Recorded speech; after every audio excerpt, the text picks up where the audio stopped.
Hello everyone. Welcome to episode 22 of Multiple Calls. I'm Scott Hewlett. How can you be sure that a system, tactic, technique, or skill, or even you for that matter, are still effective, still relevant? All of these things require periodic evaluation, deconstruction. If you break things down and rebuild them with the benefit of new knowledge and wisdom, and you end up with what you started with, then you know that you can still rely on it. If gaps are recognized, then the original can be improved or reimagined completely. Living this process isn't easy for oneself or for others. You will inevitably encounter resistance, but it is always worth the work. My guest this episode embodies this. He is constantly curious, inquisitive, reflective, and forthright. He offers valid perspective shifts that are worth spending time pondering. It's a privilege to introduce you to Scott Chisholm. Hey, Scott. Hey, Scott, how are you? I'm good. How about you? Good. Finally. This is just kind of the way it goes. We work away at it, and eventually it lines up, and I don't want to force it, so when it's meant to be, it's meant to be. Exactly. You're at home? I'm at home, yes. Home in my office. You traveling much? It goes in ebbs and flows. It's been quiet probably, I'd say, for the last 6 or 8 months, more so because of me. Because of being off with PTSD, I keep hearing these rumblings. People don't like me doing stuff, which is kind of interesting. When that should be part of the healing process. Fundamentally, that's what it is. With my psychiatrist, psychologist, occupational therapist, it's like, this is all really, really good for you. But from the world that we come from, if you can do that, you can come to work. Just a disconnect in understanding. And when I try to explain, well, what do you know about treatments for PTSD? And they're like, and there's ignorance. So the irony I always say is that if I had 6 rental properties, nobody would know, nobody would care, and they wouldn't care because it's fairly normal within the work that we do, right? Yes. The stuff that I'm doing is not normal. Which is why it's important. Well, that's exactly it. I like the contrast and the ironies, and that sort of gets us into that leadership stuff. What is it? I remember last year I posted a question on Twitter, what is change? And after multiple people tried to answer, I said, well, if you think you know what it is, you're not doing it. Change is not having the answer. Change is, I don't know what change is. Jordan Peterson talks about how there's order and chaos, and that the thriving and the change and the growth happens oscillating between the two, right? Yeah, and that's, coming from our perspective of the work that we've done for so many years, we practice that every day, but yet we don't practice it outside of those calls. We do figure things out. We are dependent on people's innate abilities and their personality, who they are. People seem to, quote, step up. Well, they're just being themselves. They're allowed to be vulnerable and authentic because they have to be. We do things that are incredible, and then we go back to the hall and clean up and go back to our old practices. Well, let's work our way back and then up to that again. So where you grew up, and let's work forward from there. Okay, sounds good. I grew up in northern Ontario, a small town called Marathon. To look for it, if you look on the most northerly tip of Lake Superior, that's where you'll find it. And when I grew up there, it was a pulp and paper town. That's why the town was created. It was for a pulp mill. Population was about 2,400 when I grew up. And interestingly, it's in an area where there's small groups of reserves, and it's in an area that was wanted because of its deep water port. So they could essentially ship pulp and paper around the world from this small town in northern Ontario. So that was my hometown. My grandfather was actually one of the first people in 1945 to go into the town to settle it for the mill. So when I look at historical pictures, it's kind of fascinating. My dad living in a tent when he first got to Marathon, because there's literally no houses built at the time. Is it still a functioning town today? What's the population now? Do you know? Well, the population now is around 3,500. In the late 70s, early 80s, there was a bit of a gold mining boom in the area called Hemlo. So mining is the primary industry now, and quite literally, the mill has not only been shut down, it's been torn down. So in its place on the lake is just back to bedrock. So it's gone through a lot of changes, quite dramatically. But only grown by 1,000 people. Well, it grew probably to 5,000 and then back down, actually. Yeah, a lot of fluctuations. But in the time that I was there, nobody ever imagined the mill to be closed. It was jobs forever. We live in this area with this massive forest. What people weren't realizing is that the fiber was being cut at a rate that was unsustainable. And that's what ultimately happened to many of the pulp and paper mills. In a small town, everybody was working. So when it comes to economy, everybody had jobs. Everybody was working, predominantly in the mail. For my family, my dad owned his own business. He was a garage, service station, auto body mechanic. Which is interesting on that. I was listening to your podcast with Rob Martin, and we share some stories of our dads who has auto body mechanics. Yeah. So my dad owned his own business, and I grew up in a family of 5 kids. I'm the middle one of 5. And how was that dynamic with you and your siblings and your folks? Well, it's certainly evolved and changed over time. Family was very, very close-knit. Christmases, we were at everybody's houses. Growing up in Marathon, essentially, if you weren't related to me, you might as well have been. One of the things I realized is growing up in a small town, and it wasn't until I left that I realized up until I was probably 17, 18 years old, I had really never met anybody. Because I knew everybody. So meeting people was actually something I had to learn to do, that basic sort of introduction of somebody you'd never met before. It was a very northern, hardworking town, so alcoholism was a big issue within the community. I always say that the benchmark for alcoholism was, depends how you look at it on the scale, very low or very high, but it was definitely an issue, and that affected my family as well. Not much diversity in perspectives and worldviews. It was very linear for everybody. Very, very limited. And it's that world, especially at that time, right? There's no internet.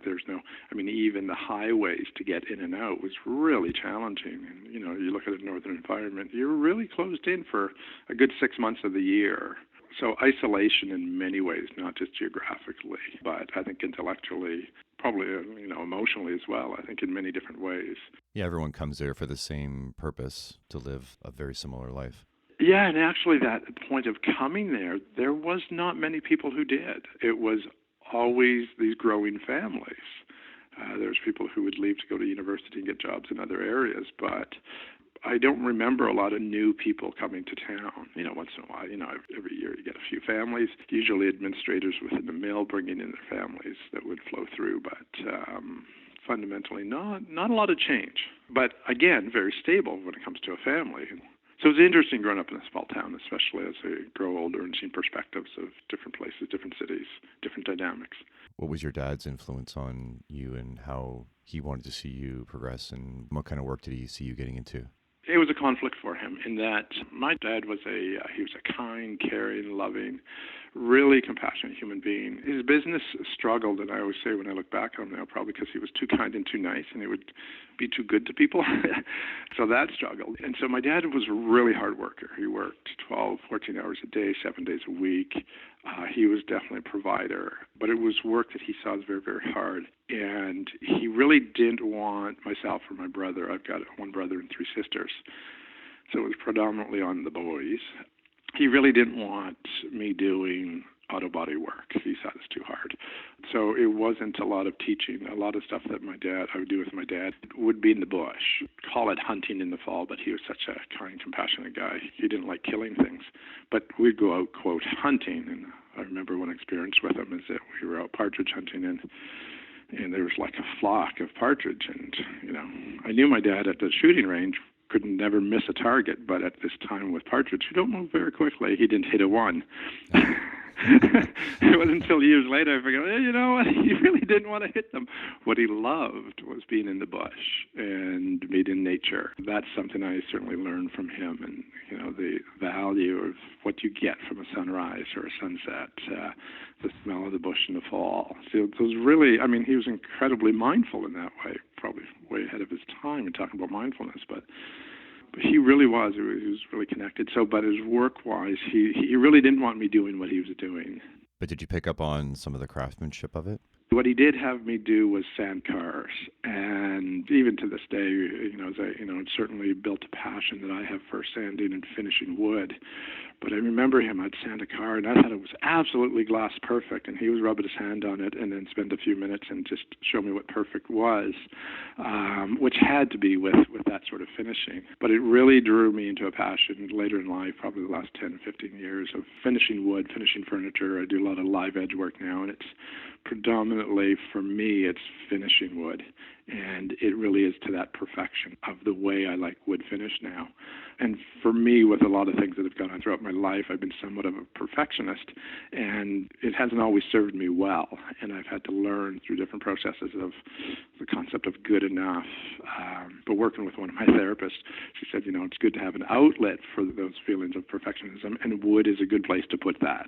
And that's what I've done is, when I go to finish wood, and it's quite extraordinary what are the processes that I go through when I do it. It's really a lot of thoughts of my dad. It's very mindful.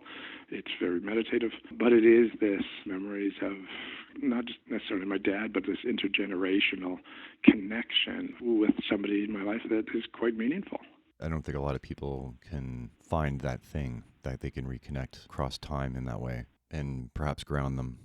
Yeah, allowing myself, because the other piece when it comes to my dad and my family, so I was in marathon and I graduated grade 12 in June of 1982, but prior to that, February 25th of 1982 is when my dad died by suicide. There I was 17 years old. My dad had a lot of issues with alcoholism and, in hindsight, depression. Had been hospitalized for a year or two before that. Interestingly, when he was in the hospital, nobody ever talked about his depression. Nobody talked about his mental health. We were actually told, and I remember this, we were actually told when we went to visit him in the hospital once that he had hemorrhoids. Wow. And at that age, I didn't even look at, what are hemorrhoids? And the interesting part that always stood out with me then, I'm an avid cyclist, do a lot of cycling. And I remember years ago from cycling, I'd get hemorrhoids from being on seat too long because I used to do Ironmans. And it would always bring me back to that time. And the feelings from that time that I would just have to, talk to my family doc about it and just sort of talk about the feelings I had from that, from being told that he had hemorrhoids and then what's really going on with me.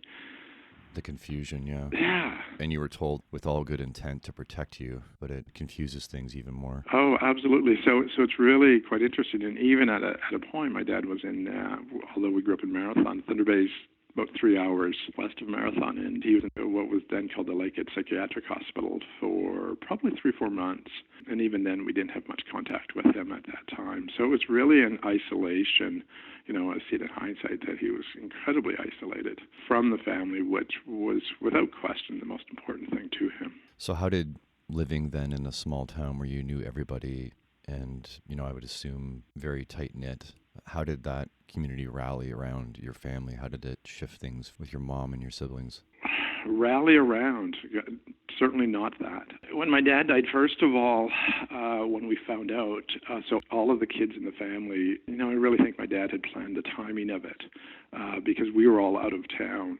Myself and my brother were at a basketball tournament up in a town 3 hours away called Geraldton. My oldest sister was in her first year of college in Thunder Bay. Another sister was at a swim meet. Another sister was at a volleyball tournament. But I remember when I first heard about it, it was from a teacher and coach and an older cousin who broke it to myself and my brother at the basketball tournament in Geraldton. They took us into a classroom and told us what had happened. And, so much about, talk about trauma and impact. It was just so immediate that my world just ended.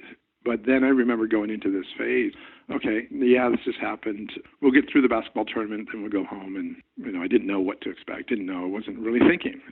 And I remember teachers' reactions like, no, that's not what's going to happen. What's going to happen is essentially what they had arranged for the OPP to bring us home, myself, my brother, and 2 really good friends.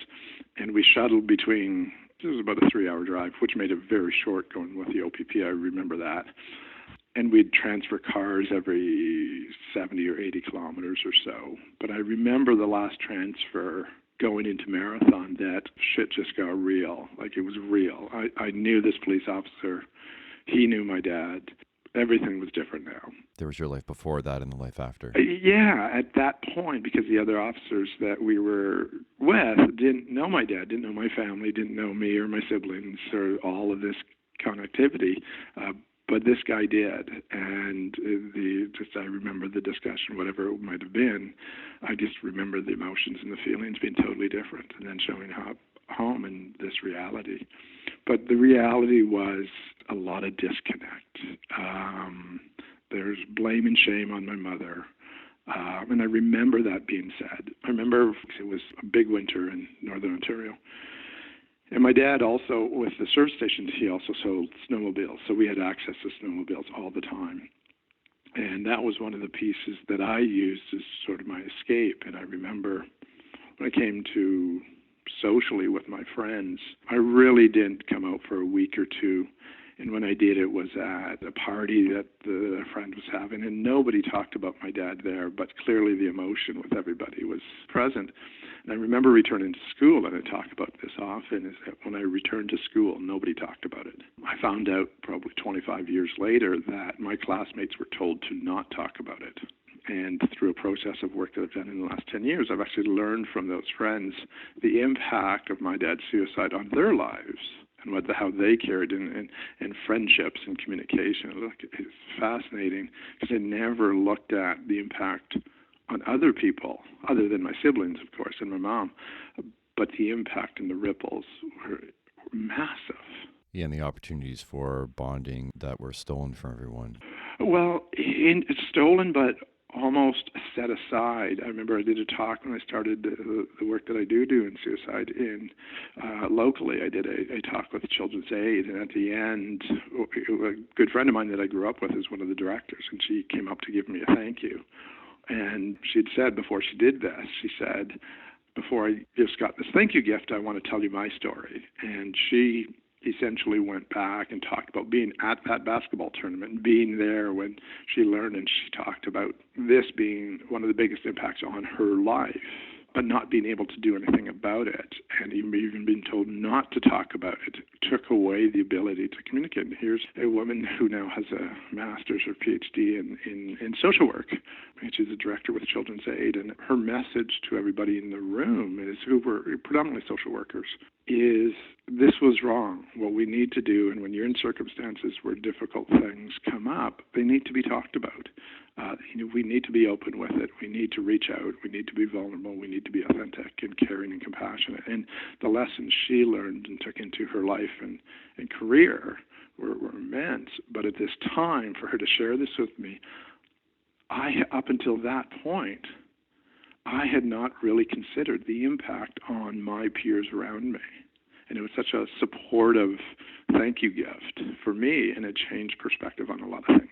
Do you think it's instinctual for us to want to reach out and want to connect, but then our culture and our society is telling us to doubt that, and that instinct is wrong? I think we're in this battle for a compassionate, emotional response, and our need in this world to have the answers. So I think when it came to my dad, it was when blame and shame come in, it's a human need to have the answers. So if I can blame somebody, there's the answer. What was being accused is that my mom wasn't a great human being and she was mean, and so bad relationship, so it's her fault. Okay, that somehow made others feel good. In the complexity, they try to simplify it and want an answer so that they don't have to deal with the emotion that fills them and the questions and the unanswered questions. And they don't have to look deep enough at my dad, and I think this is where the answers truly lie, is that we get the opportunity to look deeper into my dad, what was really going on.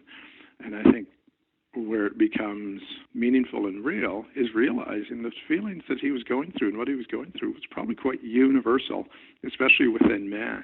And that gets personal. So it becomes not about my dad anymore, but about me as a human being and the stuff that I go through and my emotions. And that brings us to a new place. So it's really not about my dad or what he did or didn't do, because we'll never have those answers. And the other thing I find too, and a couple of dear friends over time really helped me with this, is that even today, I'll look at my partner, Chris. Her dad is around the same age as my dad, and I see him in his 80s. And, my tendency in the past would have been to kind of follow what would have been my dad's projected path in life. Whereas a good friend of mine would say, your dad was an auto body mechanic. He was dealing with chemicals. Let's consider, there's a likelihood he could have or would have had cancer.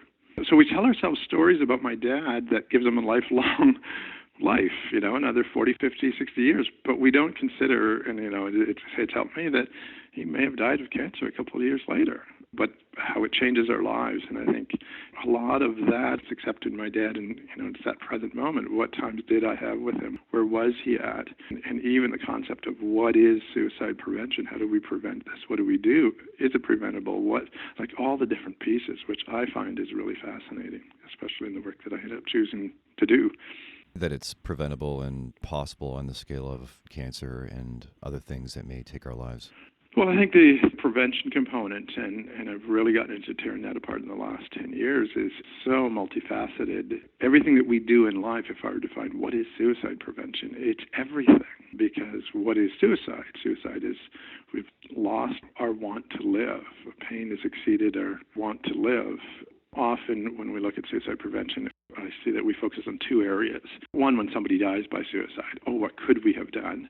And we really tear that apart. And the other one is crisis. Oh my God, we got to save this person. But I think what we need to do is keep going backwards in it. That suicide prevention is not actually about suicide. It's about the issues that lead up to somebody wanting to not live. What are those issues? And keep tearing those apart. When we look at relationships, especially with men, because we see the data on so high with men, is that, I always say to young couples, date night is suicide prevention. Do we want to label it as that? No, but it is these really solid getting together with meaningful relationships in your lives and holding on to those. And not necessarily holding on to those because we have to grasp, because relationships come and go in our lives, and that's not just okay, it's natural. But being present with recognizing the moments. Yes, yeah. And again, I could put suicide prevention on all of these pieces. Why? Because it's wellness. Wellness is suicide prevention. A lot of stuff, as we'll talk about, is my treatments for PTSD is also everything we ought to be doing preventatively, not just as firefighters or first responders because of PTSD, but just because of life. We have to bring this path backwards, is that this is about making life worth living. Yeah, and I definitely want to work up to that in the work that you're doing currently. But let's step back to athletics, because you mentioned the basketball tournament. So other sports you were doing as a kid, and then eventually when you left marathon. So walk me from that point on. Well, sports-wise for me, if ADHD was a diagnosis when I was that age, I would have been diagnosed.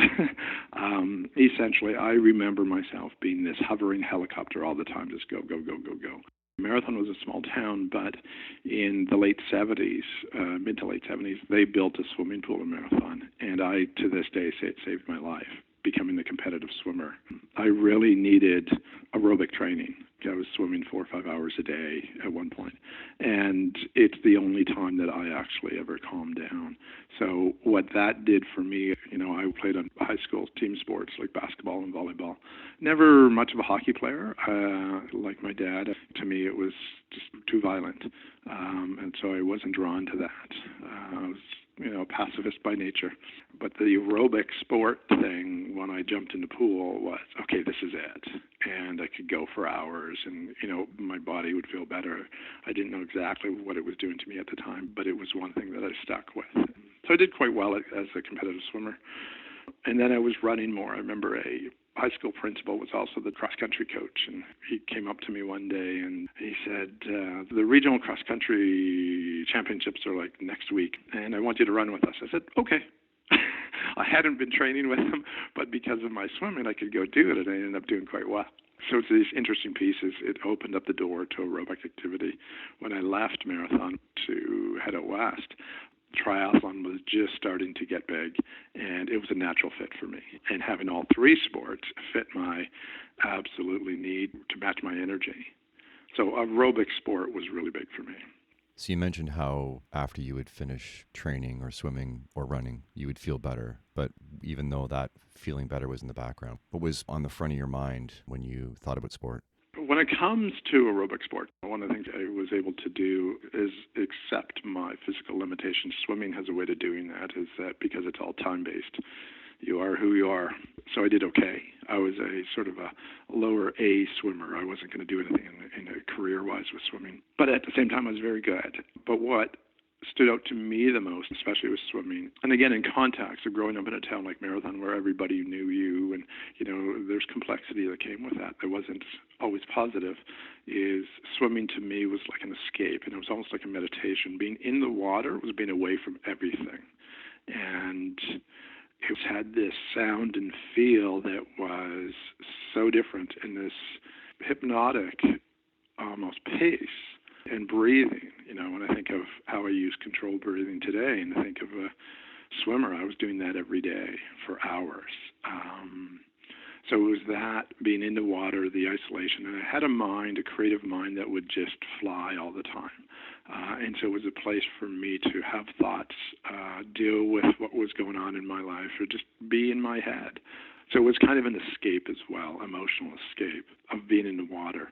The performance side, I was drawn to it, but at the same time, my need was to push me as far as I could go and not necessarily beat somebody else or win. There was winning that came with it, but that's not what really motivated me.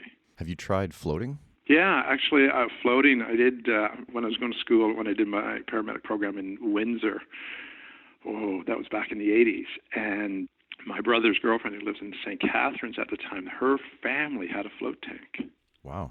Yeah, exactly, in the 80s. Like, this is 1987. And they essentially had said to me, oh, yeah, you can come anytime. I'd watched, did you ever see the film Altered States? No. It just takes you off in a different world. And the first time I tried floating, it was like, oh, this is amazing. And I'd go back all the time. And there's a local float place here in Thunder Bay that I've not tried yet, but yeah. Yeah, the contrast between you talking about the stimuli from swimming, right, and the movements and all the different sounds, that made me think of the stillness of floating, and then maybe how that contrasted in your mind. Being in water is always, and even as life has gone on, it's always a place for me that is not just safe in its way, but a sense of freedom and just really being and expressing. And I love to play in the water. And my two sons, who are now 20 and 22, grew up with, in the water and became competitive swimmers as well. And it's interesting to hear from them how they talk about being in the water. And it's from the time that we had when they were very young in the pool, and we just play. And it really is about that. So what eventually drove you to leave Marathon, and why out west when you could have gone anywhere? What was the draw? Well, for me, a couple of sides to that is, growing up in Marathon, there's a lot of, like I said, talked about the alcoholism level. There's a lot of things that weren't good about the town socially. And I had this feeling since probably I was about 12 years old. And I remember that feeling. I just wanted to get out. Not knowing exactly why, being able to articulate that, but knowing that I did, and not just out to Thunder Bay or out to Southern Ontario. Go. It was this, and maybe it was just in my nature. So I remember late, and I talk about this when I do youth groups and talk about youth, and how when you get to grade 11 and people start saying, what are you going to do with your life? What are you going to do with your life? And I really didn't know. And I remember being, I think it was late grade 11, walking home from a swim practice, and a police car drove by. And I saw this police car, and I thought, I could do that. So the next time somebody asked me the question, what are you going to do with your life? I said, I'm going to be a cop. Well, Scott, they stopped asking me the question. Right. So it's not that I actually wanted to do it. It essentially shut people up. They're like, oh, he's sorted. Yeah, so it's like, okay, done. I said, this is great. I got people off my back. And so I searched out criminology programs, and I found one in Calgary that was far enough away from me, and I had made that plan. And it was interesting. I had said that I wanted to do this before my dad had died, and it was February of that, my grade 12 year, that he had died. So things were in place for me to go out west. And here I was 17 years old. I didn't go to grade 13. 17 years old. I'm a December baby. My dad had died in February, and 5 months later, I'm heading out to this city from this town of 2,400 to Calgary, which was probably 800,000 at the time, and just showed up when I knew one person in the city. But it was this, I needed to get away, needed to go somewhere and do something. In hindsight, especially with the impacts of the trauma of losing my dad to suicide, I was really lost. I didn't know, I look at my two sons now, 20, 22. It's like, wow. I was a couple of years younger than that, and I was out on my own, and I try to play out the scenario in my head. How would I have been when I look at them and take me out of the picture? Wow. It's hard to imagine where I was at. So getting there and not knowing anyone, and you've chosen this career path without really knowing what was involved, but it got you there. Did the structure of the school, was that sort of your locus? Then did you lock into that, and the staff there and the students, were they sort of your initial contact with people? Yeah, it was what really I found probably most, and I'd say it's profound, is that the profs that I had, one, I had to do an interview before I went out, and it was after my dad had died. So they all knew that I just lost my dad to suicide. And all my profs were sociology profs, psych profs. They had me doing papers on suicide. They had me essentially talking about it. So I thought this was normal. I thought that everything I was doing was school related, right? And a few of them had taken me under their wing, and I didn't notice, I didn't know what it meant to be a university student. But what they were doing is essentially it was almost a clinical approach of getting me, and it was a form of cognitive behavioral therapy by getting me to talk and write about it and write about my feelings. So I think although I never had any professional help after I lost my dad to suicide, which is one of the biggest things I advocate for, is I really did. So I began this process. So your question about me being focused on school, I don't think I was that focused on school because I was dealing with my emotional stuff, and not just of losing my dad to suicide, but this life that I grew up in Marathon, family dynamics, and then now what are you doing with your life? And it wasn't even that. I was just living in the moment, but it was the profs that I had that were really most helpful. One of the things I learned when I got to Calgary pretty quickly, and it was within the first few months, there's no chance that I wanted to be a cop because I'd met people who really wanted to be cops. And I thought, no, this is not the place for me. Doing criminology, the psych stuff was, but it wasn't really. I learned quickly that I might be good for this work, but this work is probably not good for me. So I continued with the program, but ended up not finishing it over the couple of years. But it was a good piece for me and for where I was at in my life. So coming from the town where no one talked about it and you weren't interacting with anybody about it, and then going to Calgary, it's a complete world shift, population-wise, stimulus-wise. Now all of a sudden the perspective on that loss is different. Were you quickly interacting with people back home in a different way because of that? Were you communicating that shift back home? No, I think a lot of my stuff back home, the only real communications I was having was probably with my immediate family. And it was all telephone, right? It wasn't an internet or email or texting time. So it was telephone calls, which were expensive at the time. So it wasn't a lot. But what I do remember is getting into that it wasn't really about my dad. So because I was at a time in my life, and this is when I look back on it, this is what I believe it to be, is that I moved away from everybody. So my dad actually, once I moved away from Marathon, and after probably 6 or 8 months in Calgary, having my dad die was similar to leaving Marathon, because I was leaving everybody. And so the impact of my dad after I left and went to Calgary didn't seem as great as it would have been if I was around everybody. So essentially I left my mother, right? I left my siblings, I left my friends, and I left my dad. So I don't think the impact was as great because I was in Calgary. I was doing my own thing. One of the things that I had this habit of doing is when I had fears, one of the fears that I had as a kid was always a fear of heights. And so when I was out west, it's like, okay, what do you do? You have a fear of heights. How do you get rid of that? Well, I took up hang gliding and mountain climbing. Perfect. So I started doing things. And because I had this such aerobic base, I ended up finding friends who were active. And what I got into this mode of, anytime somebody would say, hey, do you want to do fill in the blank, essentially? I said, yeah, okay. So I started doing a lot of running, starting to do triathlons. But climbing and skiing, it fed my essentially hyperactive ADHD needs that I was just doing a lot of activity. And interestingly, I didn't keep going with those things because it was after my fear of heights was gone and it didn't have as much of a draw to me anymore.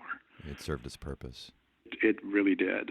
Did you physically oscillate between going back home to Marathon and back to Calgary? Yeah, so essentially my first 2 years I was back to Marathon for summer jobs. The summer jobs were always good.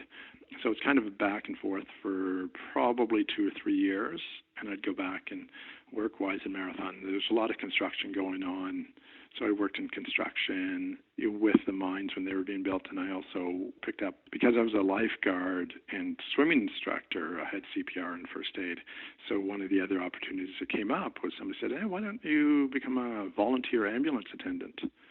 I was 20 years old, 19 years old at the time, and I thought, I can do that. I've got a Class F driver's license. I've got first aid. And so this fit, again, it was a good fit. So I started working as a volunteer ambulance attendant in Marathon in essentially the summers from about April to late August.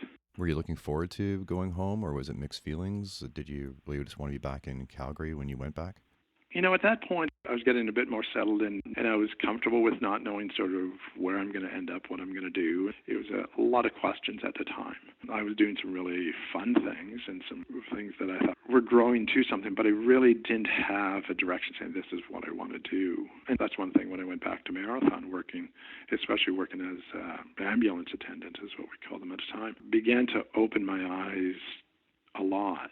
And it's interesting when we put this label, small town, quote, ambulance attendant, when I think of my career, which we'll talk more about, but some of the, I would say, biggest, quote, when we're talking biggest calls of our careers, most memorable, like what really impacted us, mine are all from working there.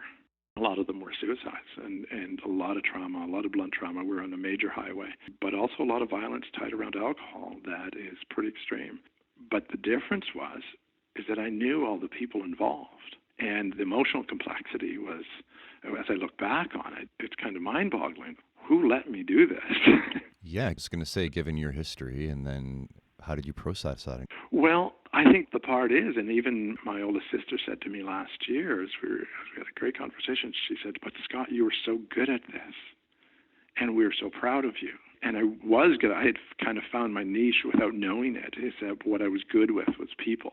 So I kept doing this, and it's something that, I just got drawn towards.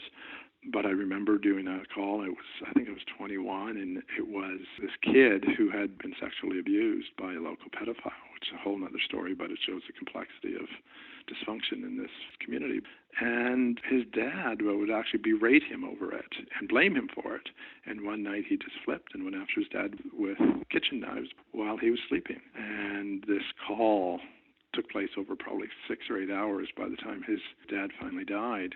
And this call, I was 21 years old, going into a house as an ambulance attendant with police officers with guns out. Guns never came out of Marathon. When I look at my PTSD today, a lot of it goes back to that time. And so the complexity of working in a small town was immense.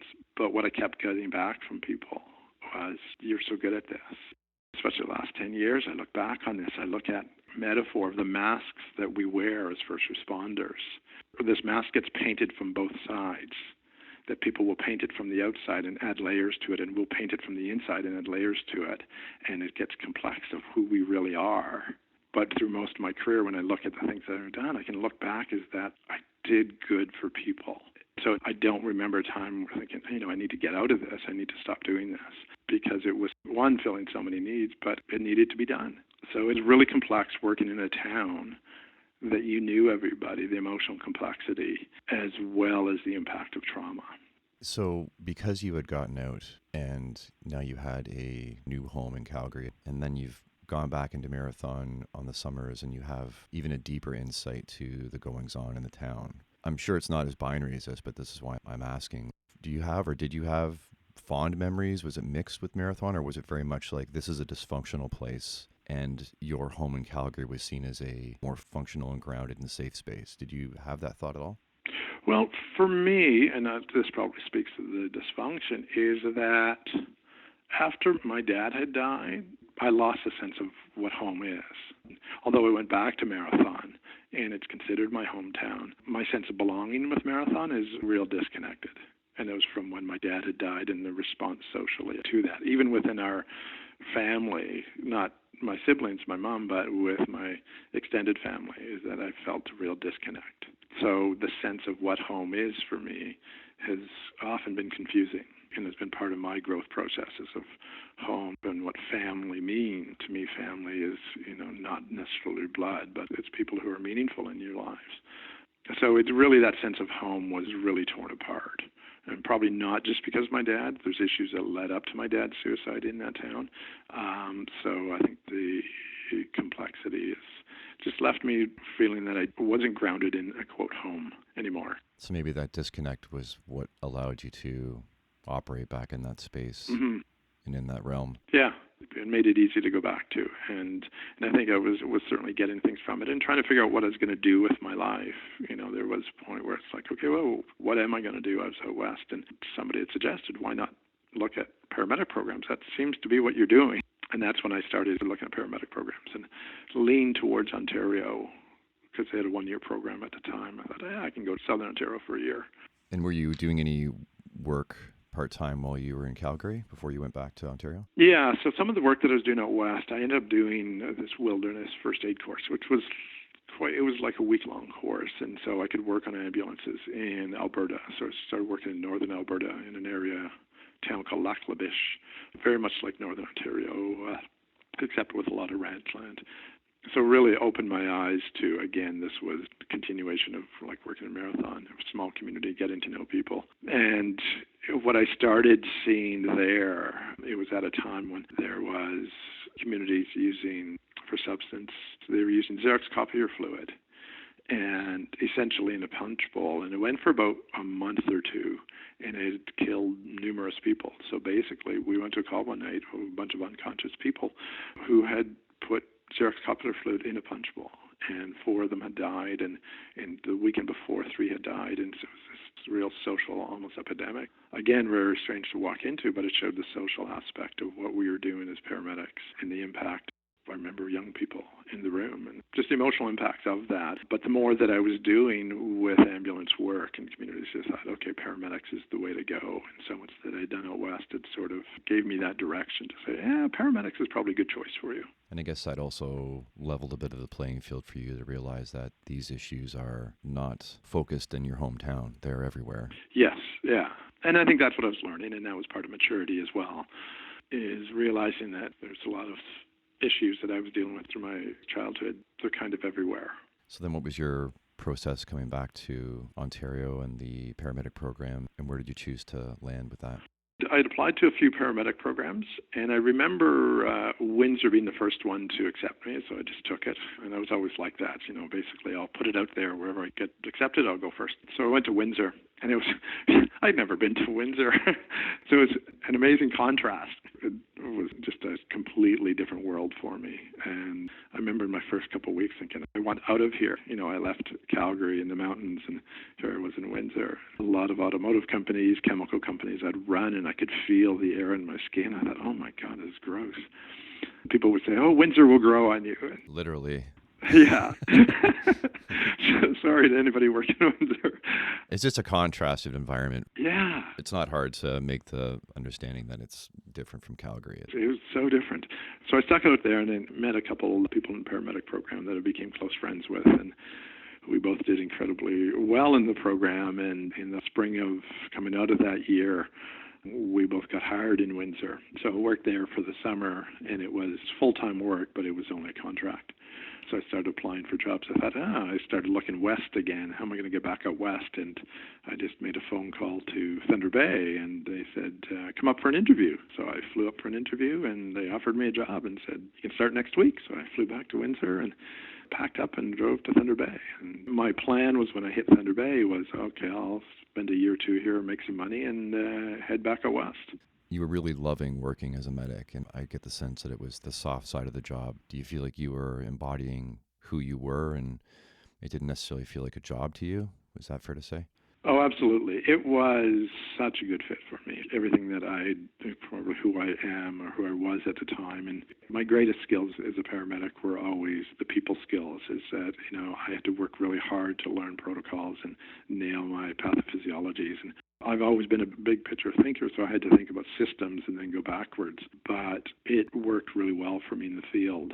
But it was connection with people. And I learned very early that my best assessments and my best care in the field is when I created connection with people, because once they trusted me, once they connected with me, they were the ones that actually helped themselves. But that once that trust and that relationship was built, I could really do anything in the field, and situations changed for the good, usually really quickly because of that. And without it, I don't think it could be done. And that's where I think my greatest skill in the field and with people was, and even partners that I had would always say, going in and connecting with human beings is what allows us to do our work. But if we go in and treat them as a protocol, you struggle through that all the time because there's a conflict of protocols versus human beings. And when we look at the human being, when we really connect with the human being and their fears and their anxieties, paramedics would make the best salespeople in the world, because we create a relationship in minutes and get people to totally trust us to do anything. And we're really, really good at that because we need to. We need to create that trust, and we can't just say, trust me. The actions that we do create that environment to do that, which allows us to do our jobs really, really well. It's a body language and an energy. It's a manifestation of the people don't remember what you did, but they remember how you made them feel. That's when they truly feel like you helped them. Yeah. And it's a commitment, and it's authenticity, and it's vulnerability. When I started my careers in the late 80s, 90s, we read lots about professional boundaries. So this would be the antithesis of it, is breaking those professional boundaries and creating a relationship and really doing our job. And when you look at medicine and pre-hospital medicine, how it's changed, it really is, okay, we have to be careful going there, but we have to go there to get what we need. You can't treat a child from a protocol. What do we do with children? We hold them, we touch them. And when we do, they trust us. It's innate. And if we're actually working off a protocol, it doesn't work with kids. Why? Because they're too damn smart. And when we apply the same thing to older people, I always said to every paramedic student, is always 100% of the time, kneel down, take a radial pulse, eye to eye. Even if you can't feel it, don't move. Don't let go of that hand, because it's not about the pulse. It's about connection and eye contact. And once you have that, then you can do anything. And watch what happens.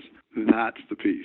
But we were taught to buffer. A, you won't be able to think rationally, and B, it'll impact you emotionally afterwards if you humanize and connect. But it's more complex than that. It's more complex, or it's more simple. To walk into somebody's bedroom at 3 o'clock in the morning and ask them to tell you their story is the most vulnerable time in their lives.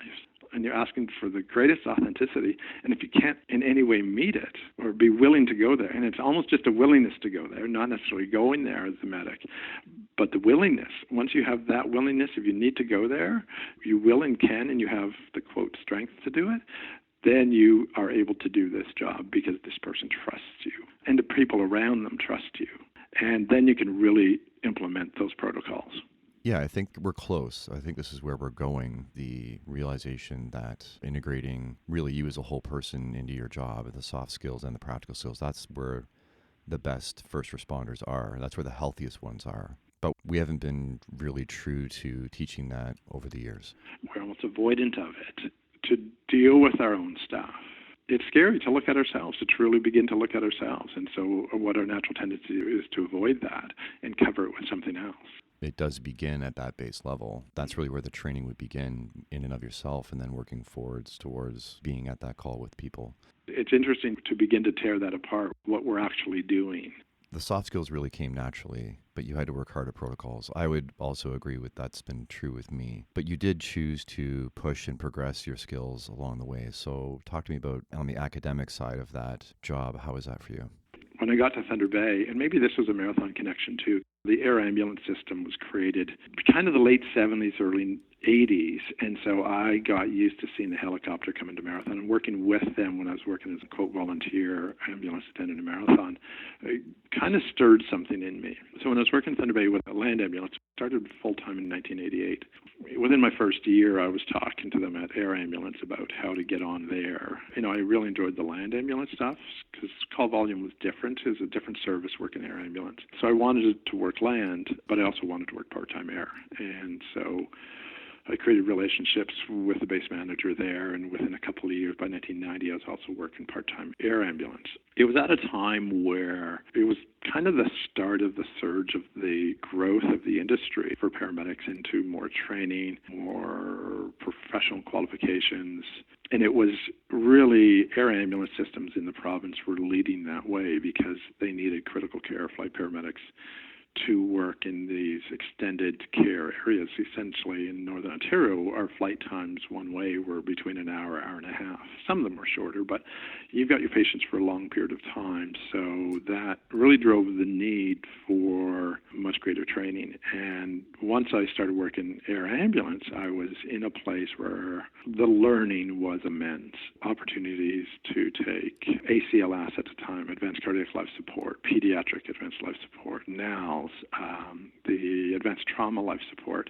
Everything was being pushed from base hospitals is that we're doing all of the training that they were opening up to the physicians. At the very least, we could audit and be a part of, and that's what they wanted. The base hospital docs were really innovative, progressive. They were leading the way in pre-hospital care. I would argue in the world at the time. I remember our base hospital physician, Dr. Terry Truesdale, who really was kind of the pioneer of the air ambulance system in Ontario, had been seconded to Australia to set up their system. And really fundamentally, it was a system that was based on, here you have this vast area of communities that were driving distance an hour apart, and many of them remote indigenous communities. Putting hospitals in all these communities was just unaffordable. Some people would have argued the cost of the air ambulance system, but it was far less expensive than hospitals in all the communities. And so that's what really drove that system, and so the training that was required for medics. The other part about working in the air ambulance system was being part of a flight crew. At the time, Canadian Helicopters was contracted to the Ministry of Health. Incredible company, incredible people within the company who had a passion for flying, a passion for safety, and it was not just ingrained, it was lived. And the teams that were created, it was phenomenal because once you took off, you're landing in places where the pilots needed to help you. You had to help with navigation. Like, safety was everybody's job. You know, everybody knew what their job was, but it was all about this team and getting this team home safely. And we saw later in years when systems changed that so did safety, like the Moose factory crash. So it was really as part of a system that was not just innovative, not just growing in training, but I'm quite honored when I look back to be part of that team and part of that system in Ontario that really saw this massive change in the 90s. So I worked 88 to 92 as a full-time medic, land-based medic. In 1990, I started as an air ambulance paramedic. But in 1992 is when I moved over to fire, and when I applied to Thunder Bay Fire Service. And in 1992 is when I got on. My career was in a lot of areas at the time as a first responder. And what led to that shift? Well, that's a really interesting one, and probably somewhat different than what brings most people to the fire service is I had never really thought about being a firefighter, in all honesty. It's just something that wasn't on my radar, which in hindsight is I was perfectly suited for it. But what happened with me is that I think this shows my passion for being a paramedic is I had an amazing paramedic partner. His name was Paul. We're still good friends to this day. And our management at ambulance wasn't that great at the time. And they had split up all the crews just because. And we were one of those. We had been together for about 2.5 years, and we worked incredibly well together. Paul's skills contrasted mine really, really well. Like I say, I was more the touchy-feely, and he was by-the-book protocols, and just the contrast of who we are as human beings made us an amazing team. And we really knew that, and I remember when they split us up, I was pretty angry, disgruntled, and so he told me one day, he says, yeah, I'm going to go write the fire exam tonight. And I said, really? I said, when is it? What time? He said, 7 o'clock. It was at the university. He said, I'm going to go too. Which, again, a lot of people who've done a lot of work to become firefighters won't like this story. But I guess all the skills that I had going into it, really, I had more than what I knew. And so a year later, I'd gotten on to Thunder Bay Fire. I remember weeks before, I started October 5th, 1992. And I remember feeling like I was making a mistake. I remember phoning Paul because he had actually gotten on fire 6 months before me. And I said, Paul, I don't know, I've got this feeling. He says, that's okay. It'll be okay. This is a good move for you. So I trusted him, and sure enough, it turned out to be a perfect fit for all my skills from everything I'd done in my life up to that point. I remember my first night shift, and for the first few hours being treated, and I really mean this, first few hours being treated like a rookie, but it was probably 2 or 3 in the morning when we had the call, and it was essentially an EMS call, and I forget exactly what the call was, but I remember I was needed. my skills were needed. And what I learned was that I was never treated like a rookie because my skills were so needed. And I think at the time with fire services transitioning to more EMS in the 90s, it was a time, and there's very few paramedics, especially in Thunder Bay. There's only 2 or 3 of us at the time. So we had skills that were needed, and other firefighters at the time saw EMS worker working with people as really vulnerable. It wasn't a comfortable place for a lot of firefighters at the time. So I think I was treated very, very differently as a rookie. I was working in the air ambulance. We had this call out to Sleeping Giant Provincial Park that has amazing hiking and a lot of cliffs. And the call was for a woman. She had fallen about 50 feet. Turned out she had fractured her hip and femur. But as we were about to fly out to it, we had connected with Thunder Bay Fire because we were asking about their high-angle team, whether we could access them because we thought we would need it. And sure enough, they were doing training, so they met us at one of the hospital helipads, and 3 guys jump on with all the gear. And it's guys that I had just worked with last week. I'm the rookie, right? Rookie fire guy. Now I'm in the helicopter teaching them flight safety on the way over, what we're going to do, what we're not going to do. So what I thought was amazing about how this call unfolded was this was about human beings and skills, not rank, not I know more than you. We were in a situation where we had to work together. We were in an isolated area. Everybody laid out essentially on the table. Here's my skills, here's my skills, here's my skills. How do we do this? What do we do? And it went incredibly well. We landed on the top of this cliff, essentially, and there happened to be a photographer. They photographed the whole thing. It was really cool. And we do this rescue that took a couple hours, brought them up, loaded them on the helicopter, and once we loaded the patient, the firefighters had to stay behind and take out other gear. Well, they're like a 2-hour hike out to get the gear out. Whereas we just took off back to the hospital, of course, we flew out. But that contrast changed how my role within the fire service. And I think for a lot of people it wasn't comfortable, and it's something that really required integrity at the time. I remember this because often when I was working on a helicopter, I'd end up with calls within the city working with firefighters, and it had to be handled right. And I knew it at the time. And it was about integrity and doing our jobs without threatening or taking a power play on anybody.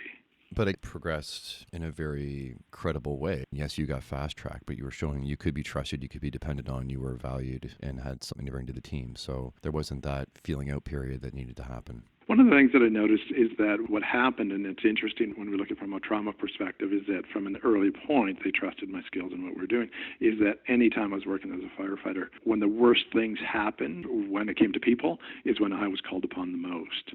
So I was exposed to an inordinate amount of trauma because of the work that I did as a paramedic. That was using my skills. And a good scene commander would say, you want people to do tasks that have skill in the task. That's appropriate. And when I look back on it, I remember a call that a kid had burnt himself, literally doused himself and lit the match, ended up dying a few days later. But fire was first on the scene. So myself and another guy who happens to be one of the deputy chiefs today. And as he hit the ground, he said, please help me. I remember the call so vividly. And from there, the paramedics came, and the paramedics said to me, you need to come with us, because we'd just done this major burn unit training in Toronto a couple of weeks prior to it with some of the base hospital docs and some land paramedics, and they said, you need to come with us because you know what you're doing. Then we got to the hospital, and I remember Graydon Thorne, he was a physician, and he said to me, I want you to stay. We just did this a couple of weeks ago. The nurses don't know it as well. So here I was as a rookie firefighter in the back of an ambulance and at the hospital, and 5 hours later I was leaving the hospital. My boundaries of who I was and my role and what it was and where and when was all over the place. And in hindsight, when I look back on this, it was not good. When I look at my PTSD today and where it came from and how it was always in this unknown place. So yeah, we had protocols. We had SOPs. We had all this stuff. But when things really happened, it's, okay, I need you to do this. I need you to do this. Which opened you up to you being exposed to a lot more. A lot more. And in a precarious emotional time. So the complexity in it. But again, I was really good at what I did. And it's not to blow sunshine up my own ass. It's just that I cared. And I could see what was happening because a lot of the personal relationships I had outside of fire and EMS, and a number of them were emerge docs. And we had these incredible conversations. It was time when the Opal study was on, and the transition to tiered response for fire services, and even in the transition of ambulance control from the province to the municipalities. I think it was Kitchener-Waterloo had hired a bunch of paramedics as firefighters because we didn't know who was going to be running the paramedic services. But the reality is that these jobs that we do, this integrated approach to first response, gave the best possible community care. That even when they went into the Opal study, we'd looked at studies in the past. Seattle had done these studies already, so did Dallas, Texas, and the outcomes, we knew what they were going to be with the cardiac. We knew what the trauma was going to be, that it's response time to hospitals, that quick care changes, and sure enough, that's what the Opal study showed. Not that the paramedics like that, but it showed the importance of an integrated first response system of when we have firefighters and paramedics working together. And we need everybody, by the way. If we looked at the studies and looked at the best possible system to give the best possible care in communities, it's the system that we have right now. We just need to work better together. When it does, we give that best possible care. And I think that's what the world that I was living in, because I knew the paramedics. We could come back to each other and say, we gave that patient the best possible chance to live. That's what we're about. Having worked just a number of years part-time as a primary care medic, there's a couple of things I want to touch on. I want to start with what you were just saying about the tiered response, because I think still to this day, there's still a lot of animosity between the services about if more money was poured into the ambulance service and more trucks and more medics were on the road, then we wouldn't need fire. That fire is basically seen as, no pun intended, but Band-Aid on the system. And having gone through school, I even felt like that was the vibe or the message that was sort of arcing through the whole thing. Being a firefighter and then being in school to become a medic, I was picking up on this. So I just wanted your take on that. It's just an interesting perspective for you to shine a light on. What I learned throughout my career, I think when we look at the system that you're talking about, one, from a fire perspective, response times to fires, residential and commercial, matters. So the reality is fire stations are not going to close. We have minimum manning. I'll use Thunder Bay for an example of our 4-man pumpers. Minimum manning is in place. Response time is a fact.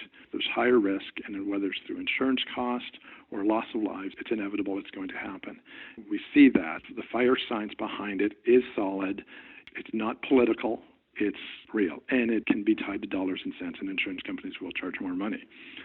So firefighters aren't going anywhere. When it comes to the tiered response system and paramedics, the reality is paramedics aren't going anywhere either. So when I look at pre-Opal, so I look at my career as a paramedic, before I went to fire, it was myself and my partner Paul who would go to a cardiac arrest in a basement. There was 2 of us. And I kind of anecdotally look at what were the chances of survival of this patient. Well, quite frankly, they were very low. Why? Because we need to move this patient. We need to get the stretcher, get the equipment, shovel the snow, and then get to the hospital. The outcomes for this patient were not good. And then we moved into a tiered response system by simply having firefighters, 4 others, come to a call, do tasks that they could do.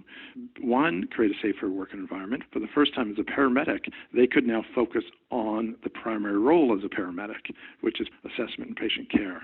Before that, without those firefighters or without those other human beings, we'll put whatever label on it you want, but right now we're going to call them firefighters. It's less safe and you have more work to do as a paramedic. And when a paramedic can walk in and begin to do their jobs for what they're well trained to do, and they're right with that, the patient outcome potential becomes much, much greater.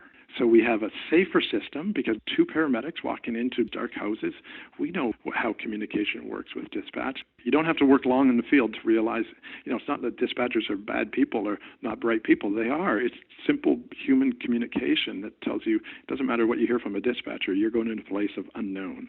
So it's unsafe. And having more people there makes it safer.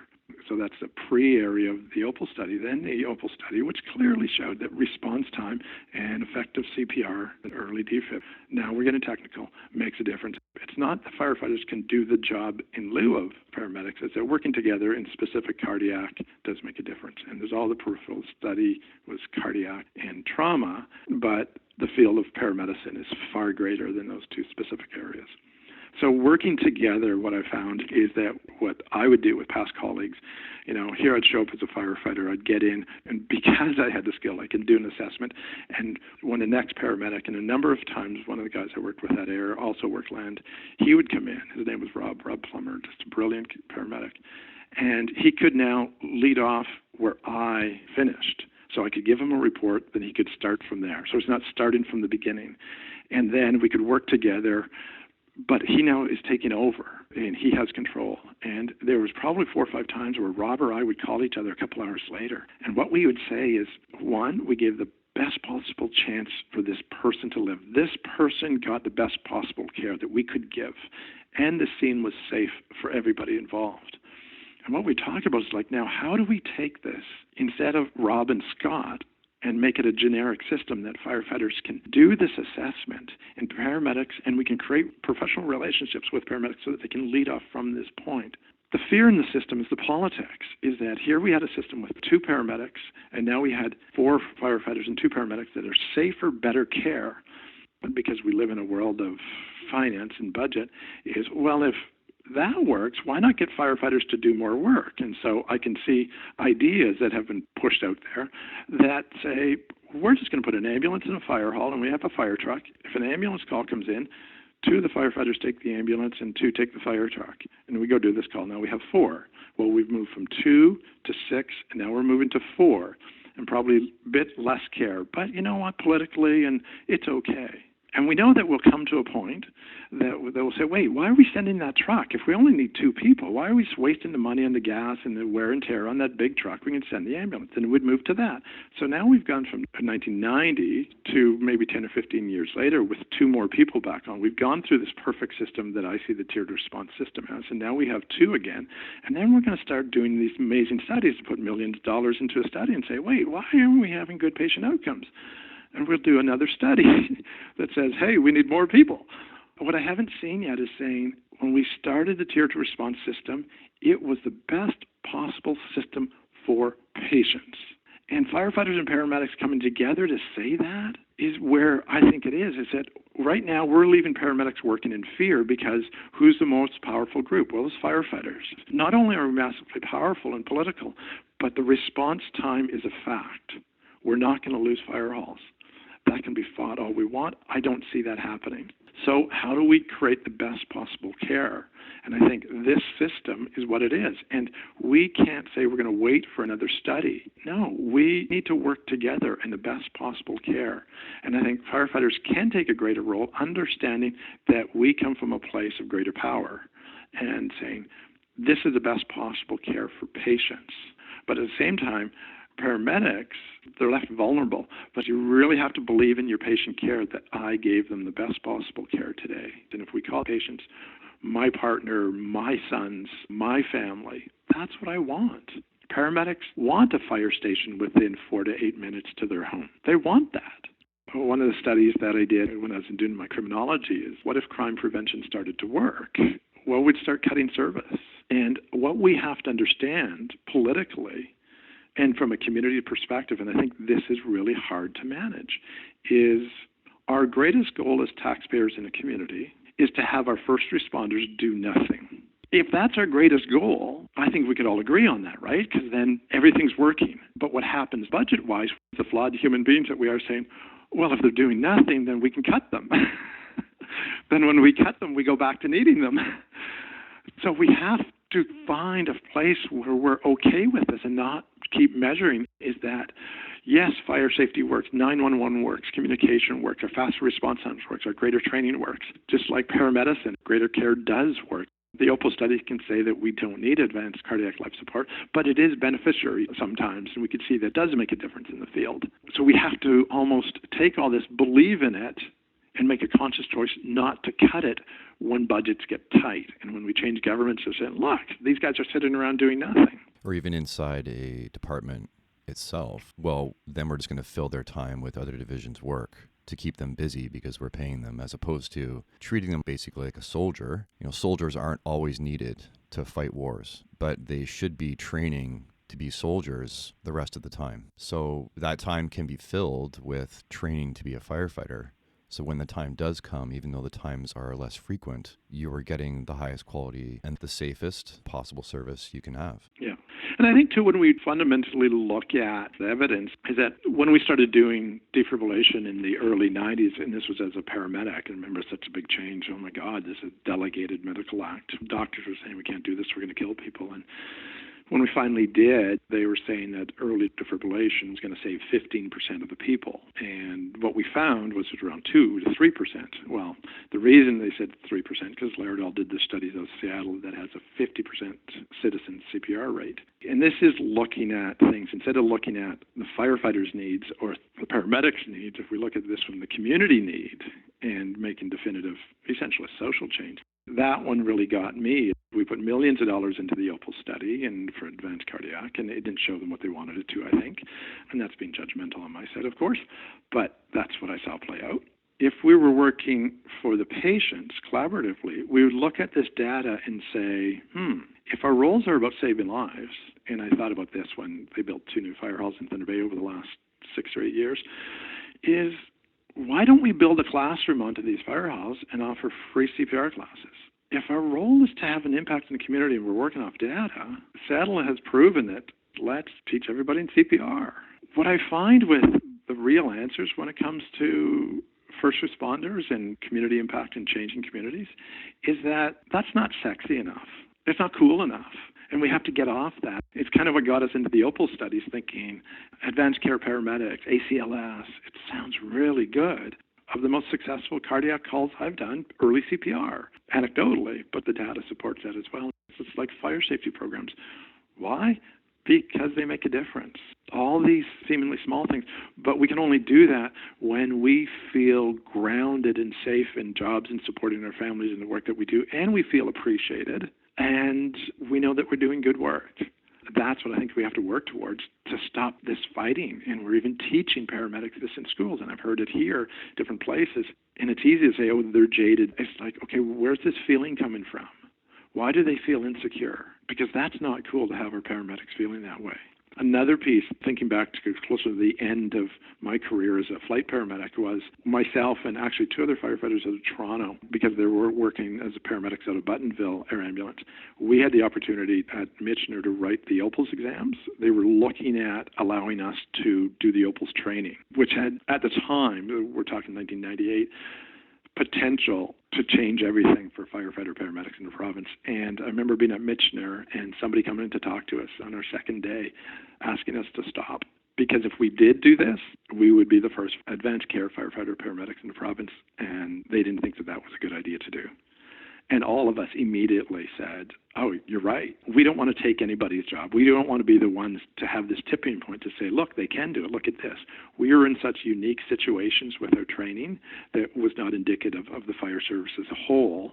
And I didn't think it was a wise move to create that risk. And using us as examples, look what you can do.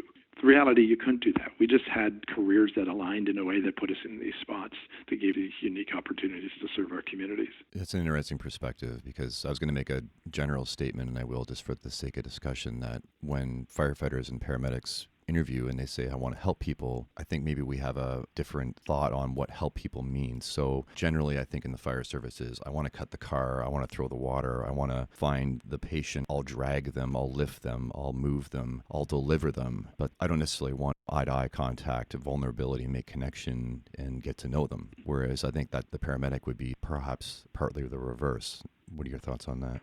Well, I think there are things that sort of bridge into that in different ways. And I think it's one of the things that working on the helicopter and ended up in remote areas is that you got doing things that you just had to do. There was no fire service coming to help you out. I remember one call, there was a volunteer service that one truck showed up, and the closest thing to JAWS were Baco spreader. We were able to use it and do what we needed, but it's understanding the incredible need for us to work together. I think we can find ways to do that. You know, what I struggled with in the old school fire service was, oh, we can take over the ambulance service, and as rookies, they can work on the ambulance. Well, they were thinking back like 20, 30, 40 years. It's like, my God, that's archaic. So you don't understand who the paramedics are today. But they were treating them as lesser than us. Again, it's our own unique perspective. It's so clear to us as individuals. The same thing as paramedics on us, is that they just see us as anybody can bash open this car, or anybody can do that. That's just grunt work. You know, you can put whatever labels on it we want. It's work that needs to be done, and it's actually highly skilled. Call volume is one thing, but the reality is if we have one of those that's needed, we need the service. Now, how do we maximize it? What we need is progressive and innovative leaders. I loved listening to you talk with Rob Martin, and we need leaders who not necessarily think differently, but can be vulnerable and authentic and not have the answers. And we're a service who has the answers, who has to come up with the answers. Where we go has to be focused on the community. And I think that the conflict between paramedics and fire is what we need at the table for discussions. And I know I've been isolated from those and not included in them. I think if the OPFFA really wants to know where to go forward with fire medics is get a group of diverse, highly trained paramedics who happen to be firefighters as well and let them talk in a room together. Get the human beings together who do this. Those are your real subject matter experts. Yeah, and take that perspective because it's so important. It's so needed. Our community needs that to happen. And look at the amount of EMS work that firefighters do. The reality is, we can talk, 60 to 80% of our call volumes. We're dealing with people all the time. This is the reality of the work that we do. And so EMS training as firefighters is a critical component. In saying that, how many departments have paramedics or firefighters in administration making decisions or policy? How many have them in training for EMS stuff? I don't see it here, but we need to put them into leadership positions so that decisions and policies are made differently because it is different. It's a different perspective. I just want to highlight one more thing before we move back to you personally, just about the service. You mentioned you and Paul, you had the conversation with him when you got back from a call about how the benefit of you being able to hand over seamlessly from being a firefighter, but being able to assess at that level, give a report, and someone picks up from where they left off. And I've experienced it myself too, even being out of the paramedic service for 10 years now. You can give a report to a medic and sometimes they'll look at you and say, "Are you a medic?" They pick up on it. That's a benefit to the patient and a benefit to them. And there's this understanding from the paramedic to the doctor side of the hospital that continuation and handover, we all understand that, but for some reason there's a lack of understanding from the firefighter to the paramedics. So there's a couple things there. The firefighters can work just as hard to be good at their patient assessments and their handovers, to truly help people in that way. And then the paramedics can be more receptive to taking that handover and seeing it as that seamless system. So I think we're losing something there by not focusing on it. Well, I think what you're hitting on, as we talked in the past of these soft skills, is how we communicate to paramedics in the field. I've been in situations like you suggested. It was always very interesting how working as a firefighter in the 90s, and there'd be newer paramedics who didn't know me and their partner would, and they'd come into the room and would treat me a certain way, which is fine. I'm okay with whatever happened. And then they'd leave the room and come back and they'd treat me totally different. Well, what happened was the paramedic explained to them what job I did. And so it's two-sided, not just the medics, but it's us, is how do we communicate this and how do we put protocols and training in place for firefighters? And this is what I thought in the 90s I thought could happen, is work collaboratively through base hospitals on our training program for firefighters with medical training. But I saw it happen all the time, is that they tried to take existing courses and apply them to our situation that we're in. The reality is, I think what we needed to do is a unique medical training program that is really not based a lot in treatment, but based in really quick assessment and really good communication. But if we take a canned program and try to put it in place, it doesn't fit. It's a unique position that we're in as firefighters doing medical work because paramedics are coming in. We know they're coming. We don't need to do the whole thing. And I think when we look at a canned program, we're focusing on the whole thing. And I see why we have to do that, because sometimes we will be doing the whole thing. So we can't exclude that. But we really need to do this quick assessment and really, really good communication. Those skills we can really work on. And that would help the relationship because it really is getting focused on the patient. And then having the skill set to fit in seamlessly with what's going on once the treatments really start taking hold. And then just a comment on you saying about sometimes they will be doing the whole thing. Again, canned programs, canned systems don't fit across geographically. So you need to adapt whatever system's in place depending on where you're at. Mm-hmm. And I think that's what's given me perspective on that, is working in small communities and large. They're so different. And then working in a large community based with a helicopter and going into diverse communities. It's a whole gamut. You're in such different situations. how you go about treating them as human beings makes all the difference in the world, and you can always build on their systems and teams. And I think that's what we can do better, is building up the others and not tearing down. It's bringing in the experience that we have. We've got the skill and expertise to bring people together, say, what is really this tiered response job that firefighters are doing? How does it really play out? How does it really play out? So let's take 20, 100 scenarios and look and create a skill set and training based on that. And what we're going to find, the biggest piece, communication. And what do we need for communication is insight into ourselves and how we're coming across, which I love. So touching back to you landing in Thunder Bay and taking your EMS job, you also ended up building a family in that city. So let's touch back personally and walk me through that. Yeah, so we're going back to the 90s again. So I took my full-time paramedic job in 1988, worked at Thunder Bay Ambulance in 92, started fire in 92, and of course continue that to this day. And air ambulance started in 90 and went to 2000. And like I said earlier too, I'd come to Thunder Bay to work for a couple of years, make money, and head out west. And it's probably not surprising to anybody, I met a woman who I ended up marrying in 1995, and we had 2 kids. Curtis was born in 97, and Kyle was born in 99. The 90s for me was a very, very full time. A lot of changes, a lot of growth. So professionally, after I finished air ambulance, and it was clear it was a changing system in the advanced care system. And as part-time medics, we were going to need more, and I was working more fire. So it was time for that to come to an end, which I was grateful for the time that I had there. In a big way, I learned a lot, and it was a lot of fun as well. So you can see when I talk about my professional career that, I talked about being the ADHD kid, it didn't really go away. And so here I am in the early 2000s, and it was at a time where I had a sense that stuff was going on with me. And I didn't know exactly what it was. But I had a need to do more. So I started doing a lot of public relations within the Firefighters Association here in Thunder Bay. And in my typical fashion, I've always been challenged with perfectionism, and today I've found a place to put that. Good enough was not a part of who I was. It was always, how could I do to the max? I was doing triathlon at the time as well, always doing lots of aerobic training, high volumes. And really, when I look back on it, a lot of it was coping mechanisms. But I started doing public relations, and it really resonated with me a lot. I took on the chair of the Firefighters Charity Ball in Thunder Bay that it had sort of ended, and then I had this sort of vision to take it over and make it a really substantial community event, which we did. It was sort of the event in Thunder Bay for a few years, sold out every year, made lots of money, high impact. We worked with cancer charities at the time. Firefighter, you may recognize his name. Many people will, Joe Adamkowski. He was our treasurer here in Thunder Bay, but he was also our district vice president with the OPFFA. A real instrumental member of the OPFFA, along with people like Jim Lee and Fred LeBlanc. And Fred was one of the younger ones at the time, but Joe was right in there. And Joe was a big proponent and probably the guy who pushed us to get presumptive legislation for cancers. So Joe had cancer, and he was a big part of our drive to donate money to the local regional cancer foundation. And then we moved into children's charities, and we had this long-term vision for a lot of community impact with different groups. But it was really a big deal. The mistake that I made with that event was that it was really dependent on me, and that was certainly a lesson that I learned through that. And so the Firefighters Charity Ball doesn't happen anymore.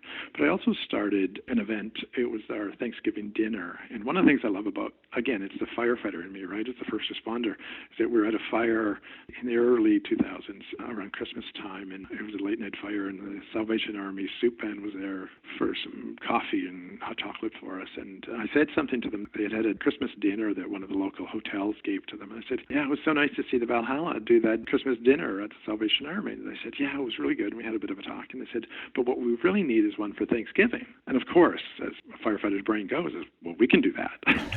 So the next union meeting I went to, I brought up the idea of us doing this Thanksgiving dinner that we donate money and set up and serve and cook and do the whole thing for Salvation Army the next Thanksgiving. And the motion was passed. But Guido Nadine, who also died of cancer, he was our president at the time, he said, okay, that's a great idea. We voted yes. He said, but I'll only vote yes for it if you make a commitment for 10 years to run it. I said, okay, we can do that. Which was a great move, right? Great ideas, but you need leadership. It's do it. And it still goes to this day. I think they've served over 6,000 people Thanksgiving dinner. So it was very much getting involved. But to me, I saw the continuity of what I did as a first responder. Go into people's lives, see a problem, fix it. We can do that. We can do that. Did I know how? No. But we could figure it out, and we always did. So I got into a lot of public relations. It's interesting when I say this, too, because people who grew up with me, again, going back to childhood, remember what I said earlier about my fear of heights. So I took up hang gliding and climbing. Well, as a kid, I was the kid who stuttered and couldn't talk in front of a classroom. And then I started doing media and public relations and public speaking. And teachers from way back and people who see me who knew me when I was a kid, they're blown away. But this is about facing fears.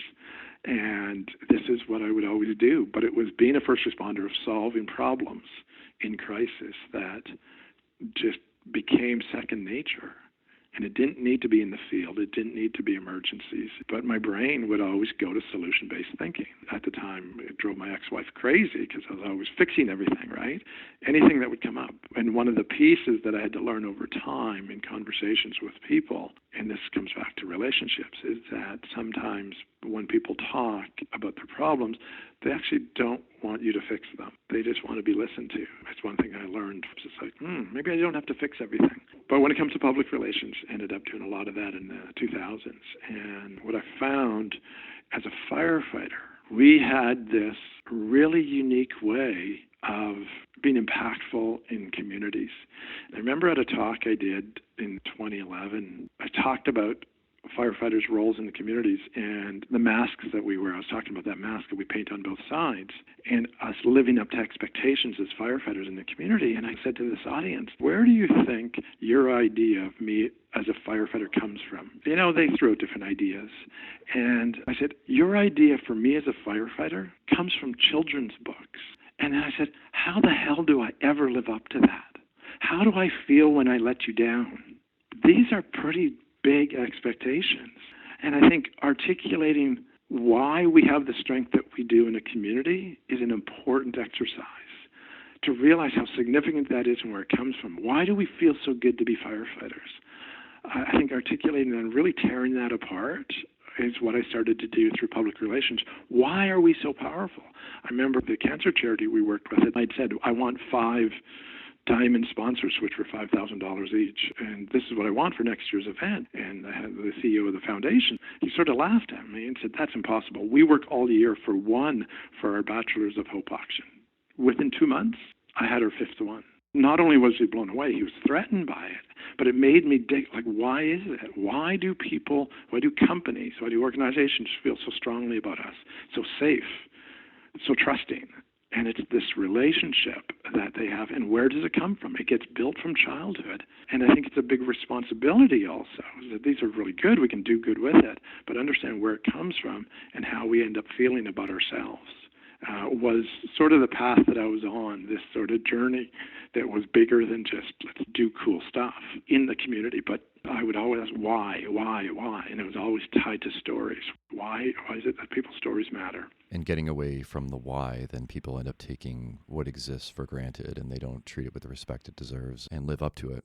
The respect it deserves, I think, comes in the understanding is if we can do things that others can't, or even partnering with other organizations. And I saw this from a community aspect when we partner with, say, the Cancer Foundation or the Boys and Girls Club, one of the women's shelters. How powerful is that, having a Firefighters Association partner with a women's shelter to raise money? We need to do that because that's our community. And if we have the ability to do so, we have a responsibility to do so. If we have ability to do good in our community, we have a responsibility to do good in our community. We can't take that for granted. And I think that's one of the mistakes we made with our Firefighters Charity Ball here. We chose not to do it. Well, how pompous was that? We could get 5 diamond sponsors when they work hard for it. And no, we're not going to do that. We have responsibility, and that's part of it, and it goes in many, many ways, which brought me to in 2009 when I launched the Collateral Damage project, and that's a project we'll talk about on suicide. I was in a unique position to bring that forward, to move that forward. Sure, I lost my dad to suicide, and there's other aspects of me personally, but it was different that a firefighter was doing it. Yeah, that's actually where I want to go next. So you've been a part of a number of projects, and I'm going to put all the links to all those in the show notes and also on the resource page. But let's focus on the Collateral Damage project. So walk me through that. So the Collateral Damage project, I had this idea, it was tied directly to me being a first responder. As I talked about losing my dad to suicide, for some reason I could always talk about it. And everybody's different. And even my siblings, even to this day, I think one of my younger siblings would still say that he died of a heart attack. For some reason, I could talk about it. And so when it came up in conversation about family and somebody would ask me about my dad, I wouldn't hesitate to say that he had died. And people would obviously ask, how did he die? And I said he died by suicide. And what I found interesting, a number of times, because I could tell my story about my dad, people would engage in a dialogue. They would ask me questions or they would learn something from it. But it would continue because I could talk about it. And two things started to happen that were really consistent with these conversations is that one, people would start saying the line, I wouldn't picture you tied to suicide, Scott. So they saw me as this firefighter, this dad, this community guy, this athlete, whatever it was. It didn't fit what their picture of suicide was. And that was where the Collateral Damage project came from, because I'm also a professional photographer. And when they said, I wouldn't picture you tied to suicide, I begged the question, what is the picture? And so I did some research on suicide. And what I found was predominantly cold, dark text, usually about grieving, and never that you could do anything about it. And I thought, if my one story helps, imagine creating a book of images and stories of those left behind by suicide. And that's where the idea for the Collateral Damage project came. We launched on June 16th, 2009, essentially inviting people to share their stories of loss to suicide and to be photographed that will eventually be part of a book, and exhibits are already open. Launching that at the time, I had a lot of connections with media, so I went to CBC and said, I've got this idea for this project, and they right away said, we want to do it on Ontario Today. Can we launch it on Ontario Today, inviting people to share their stories? So we launched this project of inviting people to share their stories of loss to suicide on CBC Radio Ontario Today. And what was fascinating about it is I'd done a lot of work with CBC at that time through a lot of the community projects I'd done.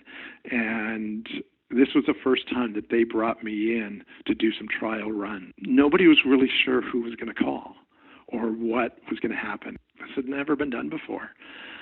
And before we launched the project, one of the people that we had come on board was Alex Bowman, one of Canada's greatest swimmers ever, who had lost his brother to suicide. And they started the show with an interview with Alex, who's on our advisory team. And then we went into the 1-hour call-in show that essentially I was a co-host with the CBC host at the time, and inviting people to share their stories of loss to suicide. We didn't know how people were going to respond. One of the things I did a couple months before, I thought, who am I to go on the radio and talk about suicide? Here I am in Northern Ontario.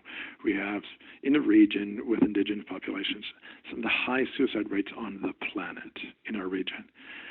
And something in me drew me to go talk to Stan Beardy, who was at the time the Grand Chief of Anishinaabe Nation. And I knew Stan from other projects, so I knew him personally. So he said, yeah, come and talk. And so I went and talked to him about the idea. And I don't know if I was going to him to ask for permission or what it was, but I knew that a dialogue was necessary. And from that conversation, essentially, although Stan recognized that the issues that lead up to suicide for Indigenous people versus non-Indigenous can often be quite different, he was the one who said that when we lose someone to suicide, there's a universality of grief. And he says, I think this is a really good idea. So if I wasn't seeking permission, I think it came from it, and it made me feel comfortable. And that was such an important step for me. The day before we went on the radio, we sent out a lot of emails letting people know that this would be happening. And I woke up the next morning, and the process of people sharing their stories is through the website. Essentially, there's a page on the website that asks for some contact information, and then a box that says, tell me your story. It's literally a box on a website that people go to and type into, which is kind of blows me away sometimes when I think about it. And it comes to me as an email. And the first email I got was when I woke up the next morning. It was a young woman out of Dryden, Ontario, who lost her cousin 1 week before that in Pikangikum. It's one of the First Nations communities who's been devastated by suicide and addictions and social issues for many years. And she talked about losing her cousin to suicide last week.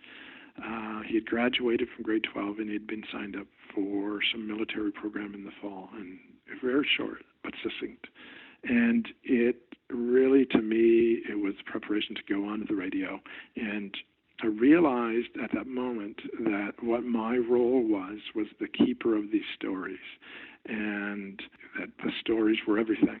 And on the radio, the stories were diverse and they were overwhelming. And you can listen to it. There's a link on the website. There's a woman from Uxbridge who I photographed for the book who calls in and talks and starts telling her story. And she starts off by saying, I lost my son Liam to suicide 3 weeks ago. And you can hear the breath in all of us in the studio just, this is real. And in the first couple of years, I received over 1,500 stories. And they come from all walks of life.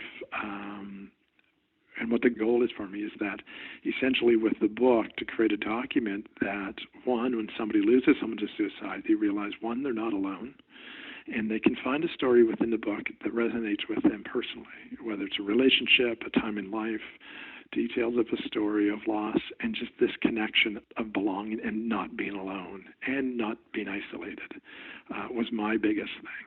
Alex was the one who challenged me, is this about prevention? And at the time I said, no, it's not, because I know about my dad, I know about my story, and that's all I can do. What we learned really quickly is that fundamentally we started this movement of storytelling that is really about prevention, is that telling our stories creates the basis for prevention. And that's really what the project is about. What's interesting, I moved into a lot of public speaking all across the country. People would say in the first year, well, it's just a book.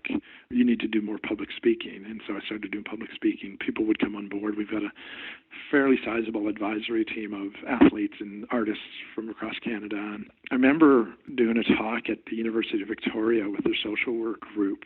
And one of the profs came up to me afterwards and he says, I'm trying to wrap my head around how you can do this.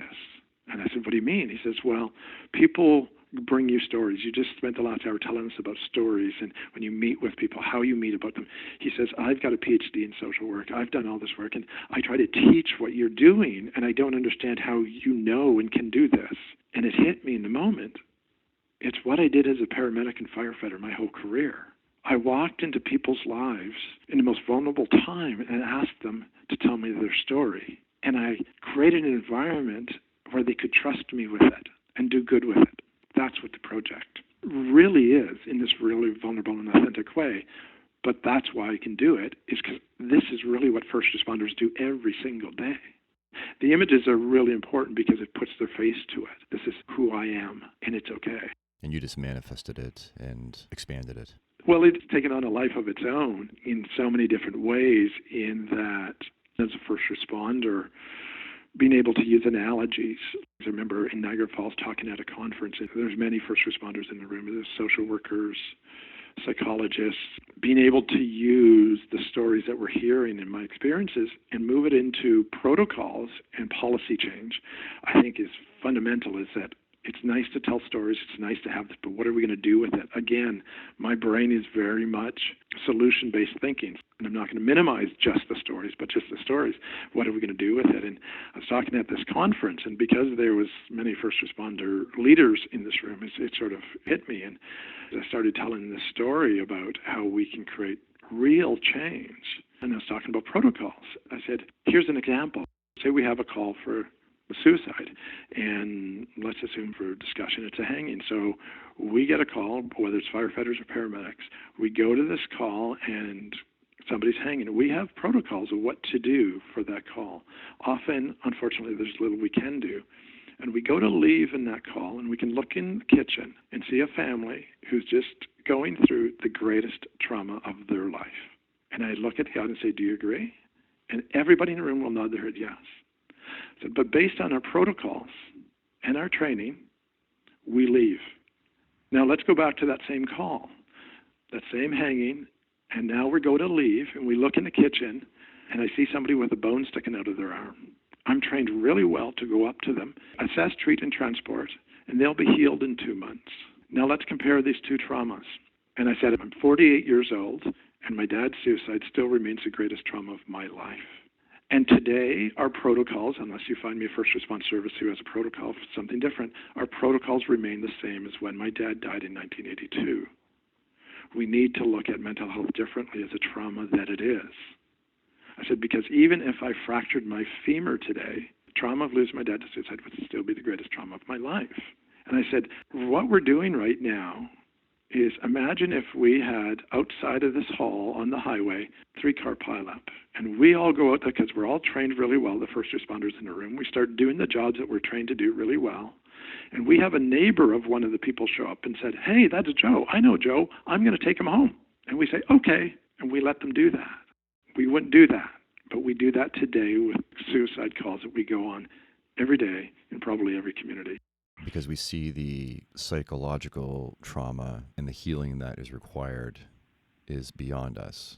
Psychological first aid is a term and it's a framework that is used in us helping each other, but we don't teach it or have policies or procedures for providing psychological first aid for people that we go to help. Intrauterine heart surgery is beyond me too, but there is something along that chain that I can do to help. Yes, and how we approach it, it's interesting. It's a nice little segue into one of the analogies that I think is really important for us as first responders and when it comes to us with PTSD and our mental health. And another part of my story is the way we treat people in the field with mental health issues. So one of the things that I pose questions to a number of leaders, especially paramedics, is what call volume do you believe that you have that's related to addictions and mental health? Anecdotally, people will be between 30 and 80%. So let's say 50% is that keeps coming up. The call volume that has to do with mental health and addictions, very, very high. And I say paramedics because I include that with us. It's the same thing of the call volume that we do because we're doing those calls. That chunk of EMS that we do is that same percentage. So it's very high. But let's look at our training in mental health, not from a perspective of taking care of ourselves, but mental health in general. It's very, very low, but yet it's a very big part of our work. So I look back on myself and said, when I started looking at how I, as a first responder, responded to mental health patients in the field, I started sort of tearing it apart. Said, how would I describe those in the biggest part of my career? And how would socially within my professional environment, how would we describe mental health calls? Well, we'd call them a waste of time, using up space. We'd put all these other labels on them so that we could get to the real stuff of trauma and cardiac. So here I am a couple of years ago when I was diagnosed with PTSD. My feelings about myself mirrored almost exactly the way I felt about mental health as a paramedic in the field. I felt I was a waste of time, that I was useless, that people had more important things in their lives than me. All these labels came out on me. Rightly so, because not only had I trained myself to think that way about other people, I had practiced it over and over and over. I had been told by the Opal study, mental health doesn't matter, cardiac does, trauma does. I didn't matter because I was taught that mental health didn't matter. But yet it remains 50 to 80% of our call volume. And even if we took an approach of training first responders, firefighters, and paramedics on how to treat mental health in the field, we would begin to treat ourselves better, less judgmental, more accepting, more understanding, more as an approach of something's wrong and we can do something about it. It's powerful for people hearing that perspective for the first time. We don't need to know how to fix it immediately. We don't need to know how to train everyone to treat mental health. Now it's in your mind. And what is the first step towards it? But the way I treated myself was the way I learned to treat myself. And it wasn't pretty. It's not good. And it tells me it wasn't good for people in the field. And that's where we have to go to begin to understand this, is put protocols in place. And we could start with the suicide call, is realize it's trauma. And when we begin to treat other people's trauma, our services will begin to create protocols that are more effective for our own trauma as first responders to better deal with it. When I go back to that conference that I talked about, that scenario in the room and walking in the room with that broken arm, oh, by the way, the 17-year-old in there, that was me. The 11-year-old, that was my sister. We do that today. We abandon the 11-year-olds in the room because we can't deal with our own mental health. Because it's new territory and we don't know what to do. And what I've learned in the last 2 years, and it's certainly not with any blame or shame, in the last 5 to 8 years that we've been talking about mental health, we've been talking about PTSD, we really believe that things are different. But I was diagnosed with PTSD in 2017. Here we are going on 2.5 years later. I have not gotten a call or a check-in from a chief, a deputy, union president, anybody off the wellness committee. The person who oversees EMS and fire was an old training partner of mine, and our city manager was an old partner of mine who used to be a paramedic. These are really good human beings. They're smart. They care. They got into public service because they care about our community. But we don't know what to do. So we do nothing. So we do nothing. Well, not nothing, because nothing is an absolute. I don't like absolutes, because there are things. But we have to be able to say, like I'm saying to the OPFFA, to listen to paramedics, bring together guys like me, and there's many, to say, what should we do? Is it an assumption that someone else is doing what's necessary? So that's why we do nothing. I agree with you. We work in a system of SOPs, protocols. Show me that protocol. Show me that policy. Show me that a supervisor, a leader can say, okay, it's been done here, because I see it on paper. We're not going to that extent. What I see happening is that, and this is the disbelieving, is, we have presumptive legislation. We have evidence on it. We've moved into a new era, and it's costly. And I think that's what's starting to hit now. But what I'm having a hard time with is I don't want policy made off my honor guard. We're doing that too much. We're doing too much of talking to widows. And this happens in death all the time. People who die get put on pedestals because they can't make mistakes after that. But one of the things that I posed when I gave you that list of people is I think this is where we have to go with this. And it's not a threat. It's not because I'm suicidal. It's not because I'm going to die. But I think we need to put this piece out. If I died today, would you come to my funeral? Why? What would you say to Chris and my two sons? And to be really blunt, why the fuck can't you say that to me today? You need to look in the mirror and ask that question. Because that's the problem. Because everything that we talked about my career, we would so easily say at my funeral. That's wrong. I mean, I look at that article I wrote in the Intrepid. Fred came to me and needed this article. A few firefighters have died by suicide, and we need to do something. They wanted a one-pager turned into 5, and the front page and the editorial that Jeremy wrote that was beautiful. That was 2013. I wrote that. I couldn't get anything back. And this certainly personalizes it, but what's stopping this? Because these are kind, caring, compassionate, professional human beings who do good work for community. And if they knew what they could do, they would do. And there are individuals, there are departments, there are teams that we are doing more today than we ever have. When we say we do nothing, I think we just need to clarify. We're speaking generally as still as a service. We're at a place where there are many that don't know what to do.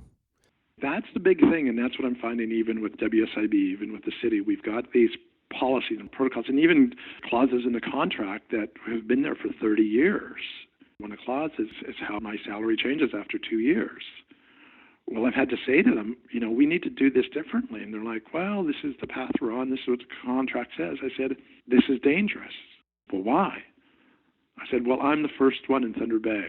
Do you think anybody else is going to stay off work greater than 2 years? They're going to go back to work, not because they're okay to go back to work, but because they see this financial penalty. That's dangerous. We're lucky that I'm in a position with my partner that I don't need that. This is dangerous. You have such well-written policies for death benefits, you don't question that. But you question this? I think one of the fears, and I've framed this to people a number of times, is I don't care what system you put in place, taxes, you name it, there's going to be system abusers. But there's such a minute percentage of the population. So if you know it's going to happen no matter what, if you know it's such a small percentage, why would you make the entire population suffer because of that? It's interesting you bring that up because a number of people from within the fire service I've had this discussion with, and most often the first response out of their mouth is the abusers. If you're starting a discussion with that perspective, you're so far off base that you're not seeing me in front of you. If it's down on your list, number 5 or 6, now we're having a real discussion. But if you can't tell me 1, 2, 3, 4 things that are fundamental about mental health and suicide and PTSD and trauma, or when I look at the therapies I've gone through in the last couple of years and why they ought to be implemented for recruits that you could do, like an 8-week mindfulness program with 2 hours a week, you could take that recruit class and teach them in mindfulness. That's a fundamental treatment of therapy. Why fundamentals of yoga can be put in recruit training. If it's not, we're saying, I don't believe it. Well, these are the therapies that have worked. When you send me away to Homewood for 2 months or a month or 3 months, it's going to be a lot of mindfulness training. Okay, so what are we doing differently with recruits? Or let's look at research. I've posted this to a few universities now. We have mandatory retirement at 60 because of our physical capabilities. Our brains aren't fully developed until around 25 to 28 years old. Should we consider not hiring first responders until they're 25? What's the effects of PTSD on an undeveloped brain? When I went into those traumas before I was 25, how did that affect my brain? Could we alleviated this whole thing of me being off in the cost of WSIB and the organizations if I couldn't start till I was 25? I don't know. It's an interesting question. Kind of makes sense, doesn't it? Especially with the physical side. That could be a hiring policy that, wait, this should put alarm bells off. How many first responders in Ontario right now started their careers before 25? I did. And it wasn't until I saw my 2 sons. They look like men. I can tell you they don't act like men. I mean it in the kindest possible way, but we were the same way at that age. And I was going into calls that stood out in my career. I've also thought about how we physically screen firefighter candidates. If there are things that preclude them from getting on the job, we highlight them. They're able to go away, fix those things if they can, and then come back and retest and be physically capable and get the job. So why don't we do the same thing with mental health?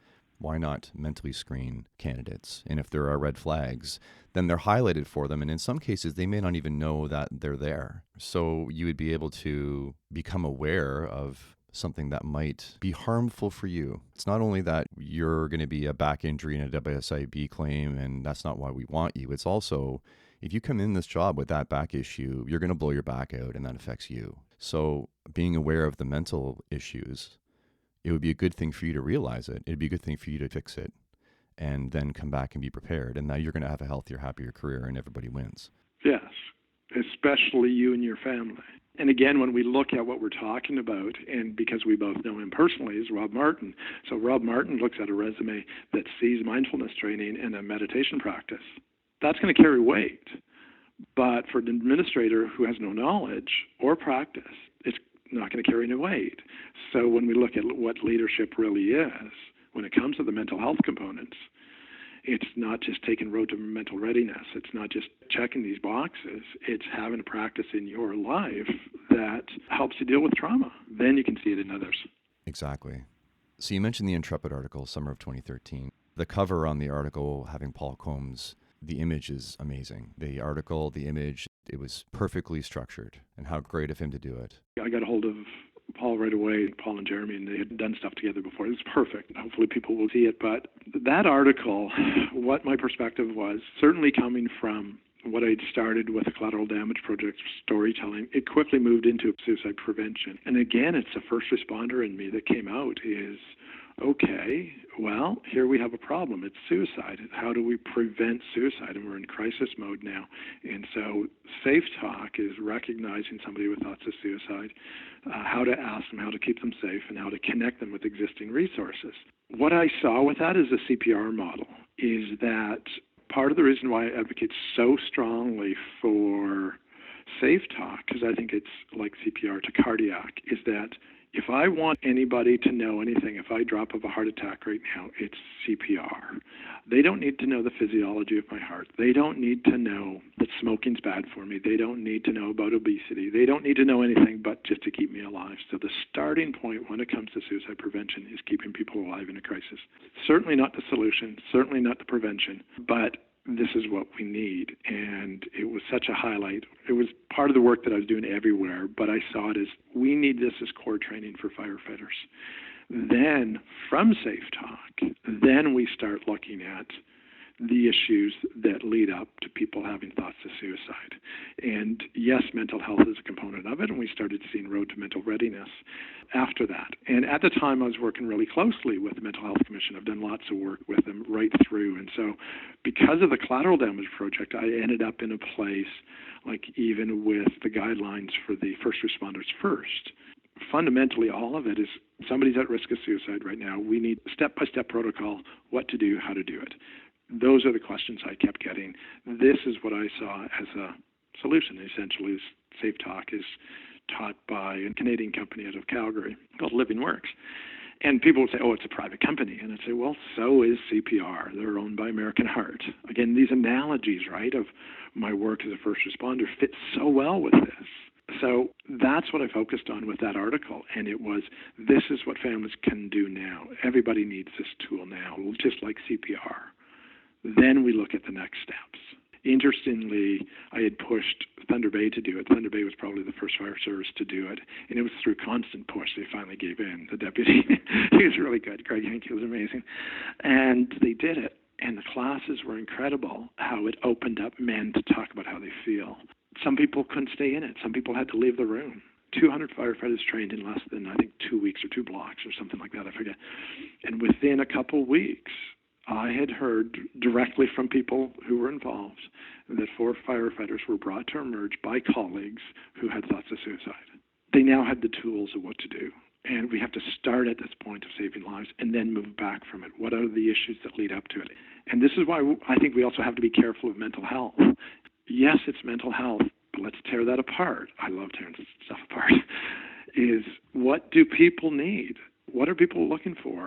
Recently, working with somebody close to me, he is dealing with a lot of mental health issues. He's a brilliant human being. He can do math in his head quicker than my partner, who's been a chartered accountant her whole career. He can do math in his head quicker than she can on a calculator. But he couldn't figure out how to get an apartment. He couldn't figure out how to get the hydro hooked up. He was living in a trailer. His basic needs weren't being met, and he was going downhill. He had lots of people around him saying, I'm here for you, dude. What he needed was somebody to hold his hand, see him where he's at, not judge him, and step by step realize he's not sleeping. He's not eating. He doesn't know where to go, what to be. Never mind try to keep a marriage together or even see his young children. So really seeing people who they are and where they're at, are their basic needs being met, and moving backwards from that. Was he at risk of suicide? Absolutely. It makes complete sense. People don't have a reason to live. Suicide's an option. But when we move them back away from that, it changes everything. And it's based on the traumas that we face bring us here. And so there's things that we can do. So that article was, I think, a big tipping point. But what change have we seen since? I don't know. So coming out of that article in 2013, it was at a time where I got separated from my wife. I was asked to leave. I mean, God, we could spend a whole podcast talking about that, but that's what happened. So I was separated from my wife in 2013, still close by with the boys, spending time with the boys, but that was a huge, huge hit for me. To say I was in uncharted territory was an understatement. But I was really good at, and I think as first responders we are, of trying to push through things and put on a good show. I was really good with that. And I would just do more work. So I was really involved with the project, doing public speaking and going through the separation. Still seeing my boys, but getting used to what this was and what it meant. Emotionally, I was all over the place. We never got back together. It was a really tumultuous separation and eventually divorce. We're kind of on some sort of talking terms, but it's not great. But we get through. And so the next couple of years, really difficult times for me. Emotionally, I was all over the place. I was booking off work sick a lot. Just didn't want to be there and couldn't be there. A lot of my memories about it are somewhat foggy.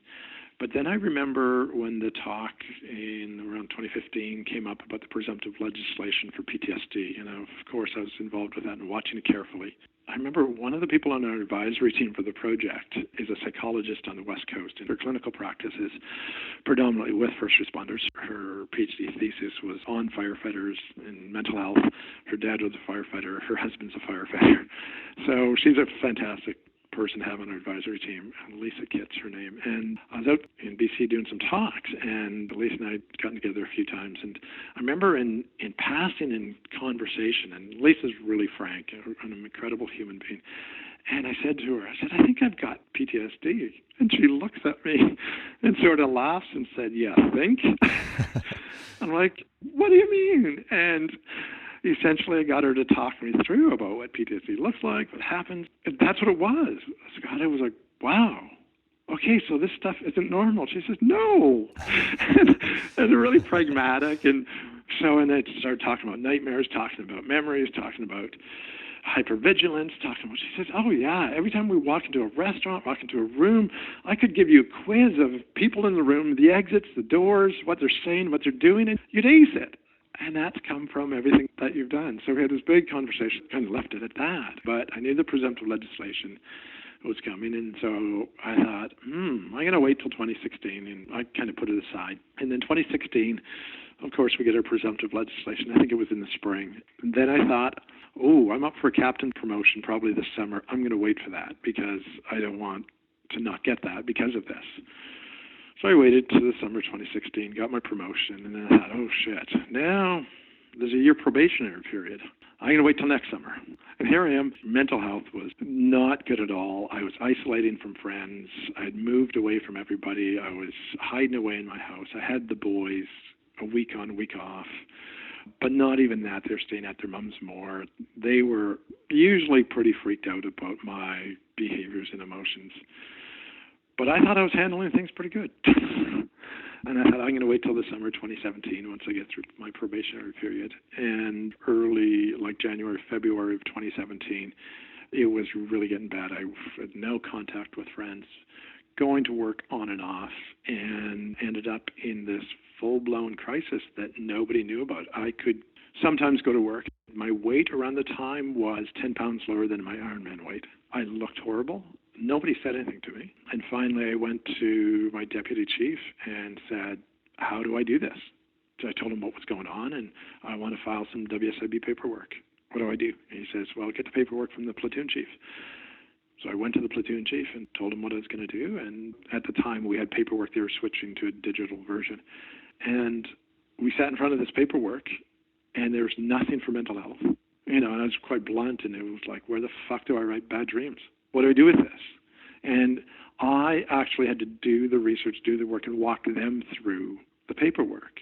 And it was a district chief, then it was a platoon chief, and then finally went up to the deputy again with the paperwork. I said, Greg, what do I do with this?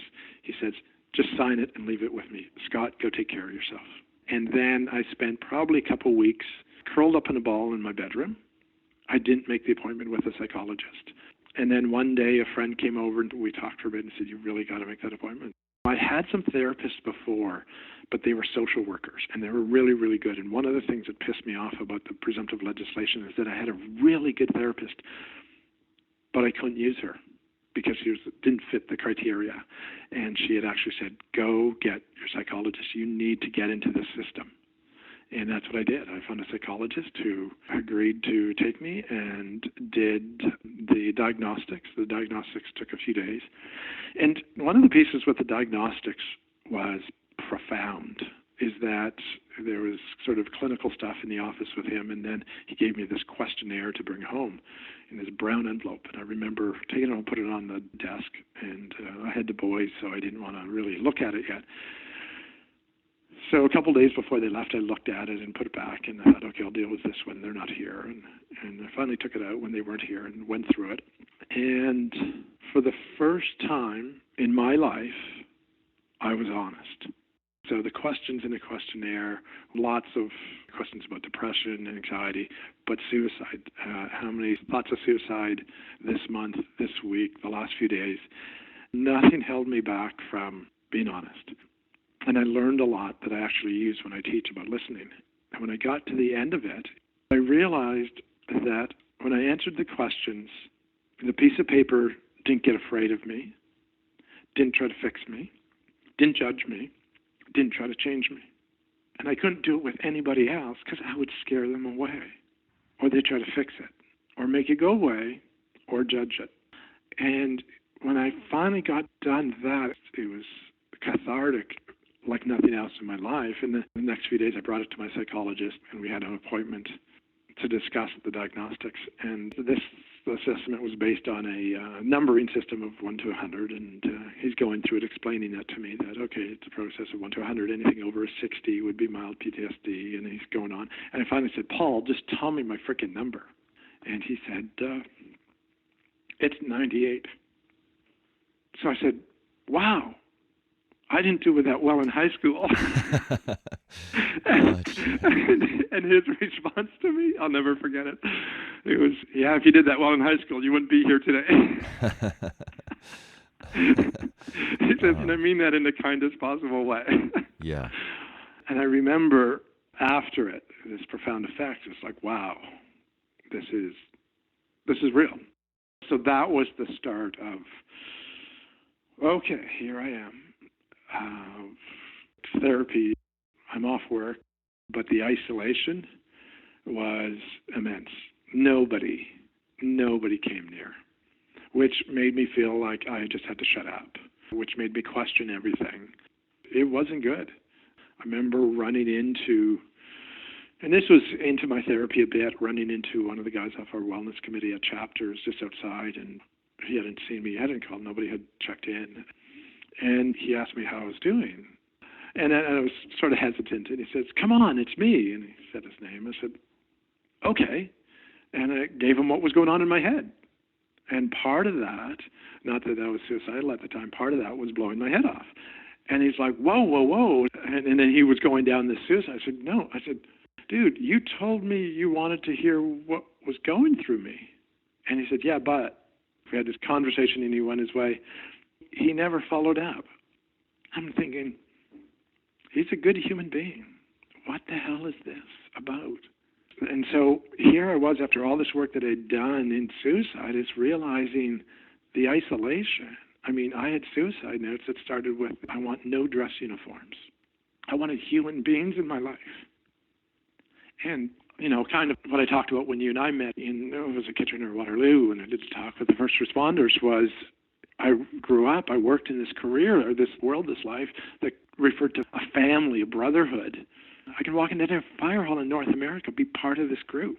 We call ourselves brothers and sisters. But when was the last time we talked about love? Except for the yogi in the room, of course. But that's it. We've got to get real. We can't just use the word brother and not love. Or assume that it's inferred or known. Well, even that inference, as brothers who we happen to be fathers as well, we wouldn't just say to our kids, well, you know that because I'm your dad, I just infer that I love you, right? No, we say that word over and over. You know, maybe there was a time with our dads that was difficult, but not so much anymore. But again, this disconnect is like, okay, it's the emotional side that we've got some work to do, and we can do it. What I love about what I've been through, it shows me that we can do something about this. That this can be a blip in a generation of first responders, that we can put prevention, which is actually the treatment processes, which is, you know, mindfulness and yoga, and we have baseline hearing tests, but we don't have baseline psychological tests, so that we can see a psychologist once a year. Just because we can put programs in place where families are taught about PTSD and trauma and the effects, so that our loved ones are the first one to say, hey, something's going on, long before it becomes a divorce or separation or marital issues. The relationships are the key component to trauma and PTSD and mental health. These are the pieces that we can put in essentially a protocol for training, that we have these recruits for 10, 12 weeks. We can embed these in a generation of first responders that will have these preventive tools. And we owe it to the people that have done the steps before us to get to this point. We owe it to them to carry the torch farther. We certainly owe it to them to carry it further, and we owe it to my sons and my partner in a real time today, instead of waiting for me not to be around to do it. Because that's vulnerability. To say, I'm sorry afterwards, I didn't believe him, doesn't cut it then. We can do this now, but you have to sit and talk and listen. And it's dismissive to say we can't or it won't work. And my second thought is, What's the worst that could happen if we try? Absolutely.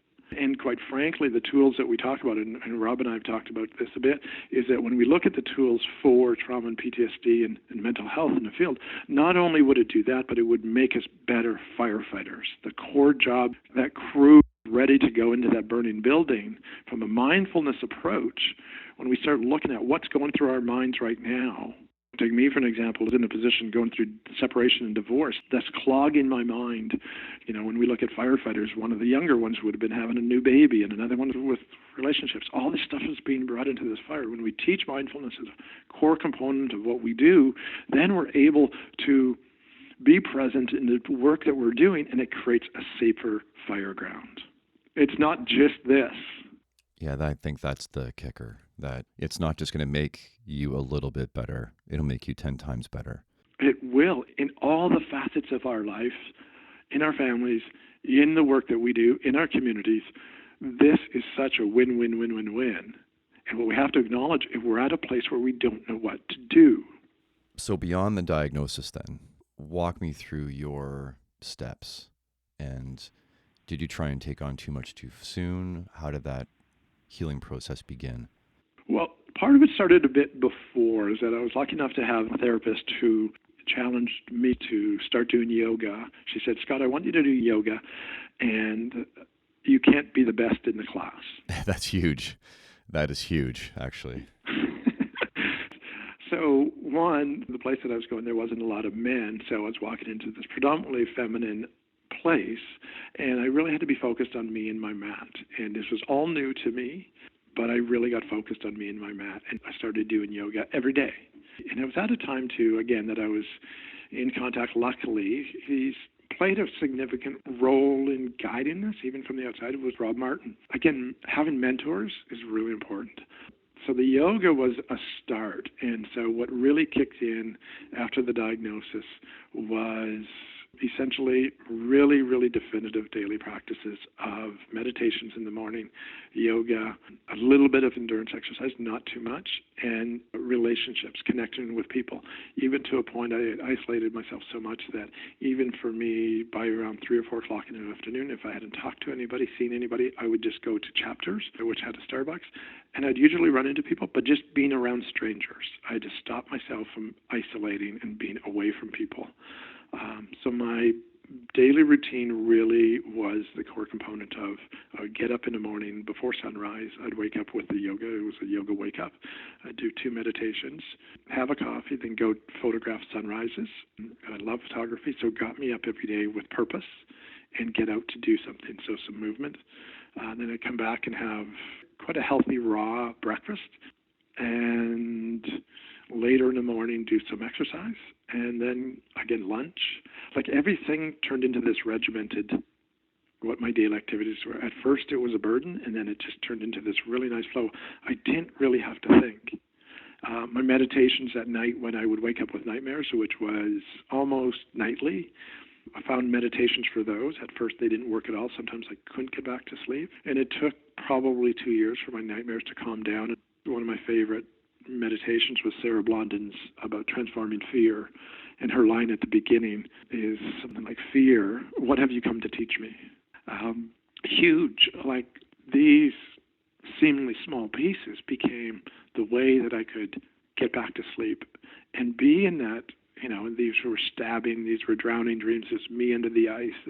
They were really horrible stuff from calls that I had done before, and began to put me in a place not of fear, but okay, here I am, it's here, it's not gone away, but I'm okay. And so finding a place of safety. And it really was those daily practices. But the missing piece for me was trying to have meaningful connection. I met a psychiatrist who really drove home some things for me that were really important. He says, what I want you to do is you need to have something that's tied to purpose and mastery, and something that you could do every day. And it's when I got back to wood finishing. And wood finishing live edge. I'd buy live edge pieces of wood, actually from the Guelph area, and polish them to perfection, cutting boards, charcuterie boards. And it was really an important piece because I had done so much work of purpose that I just needed that in my life. But interestingly, when I did focus on mastering purpose, even with the project work or that wood, that was socially unacceptable from people who didn't understand. There was firefighters, there's people in the community saying, oh, you're off work on WSIB and making money doing this stuff. It's like, no, I'm not giving it away. I'm not selling anything. and even at that I had to defend it was ludicrous. And it was part of my therapy, part of my treatments, and had to be reminded of it and why it was good for me. But it was those daily practices. And it took probably a good year and a half to just level my mind in a way that I could breathe again. It took so long to get there. You can't expect to come out of it so quick. Well, one of the things I learned, and you're exactly right, is it took so long. I realized when I started doing public relations stuff with fire, I actually kind of wanted out. Well, I stopped working air ambulance. I needed out. And so I could look back at these points in my career that said, okay, something's not working here. People have said, well, why didn't you get out? And I call it the golden handcuffs. In hindsight, to see the state I was in, which was suicidal, yes, you can see, Scott, why didn't you get out before? Okay, but let's look at it. Early 2000s, married, 2 kids. I'm the predominant breadwinner in the house. I'm working 4 on, 4 off. I have a job that everybody wants. And I'm going to suggest that I quit? Nobody in their right mind would do that. Well, it's also the same thought process that caused you to delay getting care until it was convenient or fit in with your life, when in reality, you're at your rawest. And it would have only taken one major more life event or one call before it tipped for you. Mm-hmm. And so it is having the ability to create in our system understanding of mental health and having real, authentic, and vulnerable conversations for firefighters to be able to say, and I think it would help us stay more healthy within our systems, I need out. Well, we can take care of ourselves better than that. What I needed was, I was good at what I did, so I believe that we can still do this. But I think when we put tools in place for our mental health and wellness, truly commit to it from a recruit perspective all the way through, I think we're going to make it so it is a healthy place to work. It is more dynamic, and it's more acknowledging of where we're at. I think it has to be built into our contracts even, that we see psychologists once a year from when we're healthy. So we have those benchmarks of what's healthy and what's not. Everyone has a doctor. Everyone has a dentist. We go to these professionals for a reason. Why do you think you can handle your mental health on your own? Absolutely. And when we can, it's such an eye-opener, So I can't think of anyone better to ask this question to. Don't you think we have to, when someone is affected, that it has to be on the table that coming back might not be best for them?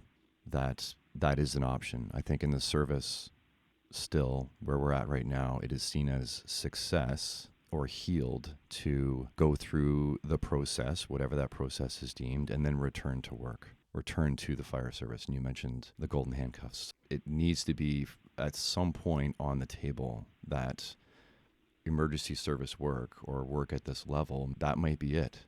But then with that comes identity loss. There's so many factors that keep bringing people back or seeing that as the only way to come back, when really that might be the most detrimental thing they can do, and that they are able to find value as a human being and a person doing something else. So can you speak to that?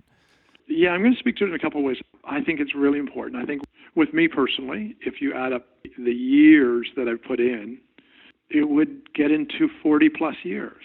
And it's not saying that to diminish those who've been in less. And what I've done in that time, if this were a physical piece, and I've used this analogy before, is I have, and I would argue too that so is my ex-wife and my kids, I have essentially cut a chunk of me out and thrown it on the steps of City Hall. I am not working because of the work that I did. That's why I'm off, not because of anything else. I think we have to agree to that.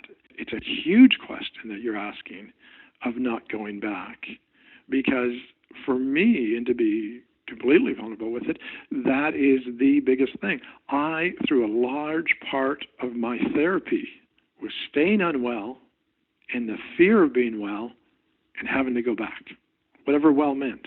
I didn't know what well meant. My therapist had to pull me away from that because I would keep myself sick. And it wasn't a made-up sick. It was, you're so sick that you can't go back to this. The problem is, it's not that I couldn't go back to it and that I can't go back to it, is my sense of belonging. Because of the inability of individuals, and we'll call it individuals because I think it's not systems, it's individual people, to be able to keep me connected. I've had more people call me for holiday trades than to see if I'm okay. We can make people feel like we're always part of this, call it a system. I have a hard time calling it family because I don't feel part of it. I don't. That is fundamentally wrong. But even as a paramedic, I think even as a system, they want to be able to wipe their hands of me. My issues go back as a paramedic and firefighter. So the person who oversees both those departments, I should be in as much contact with people who run EMS in this town as I do fire, because that's where my shit came from.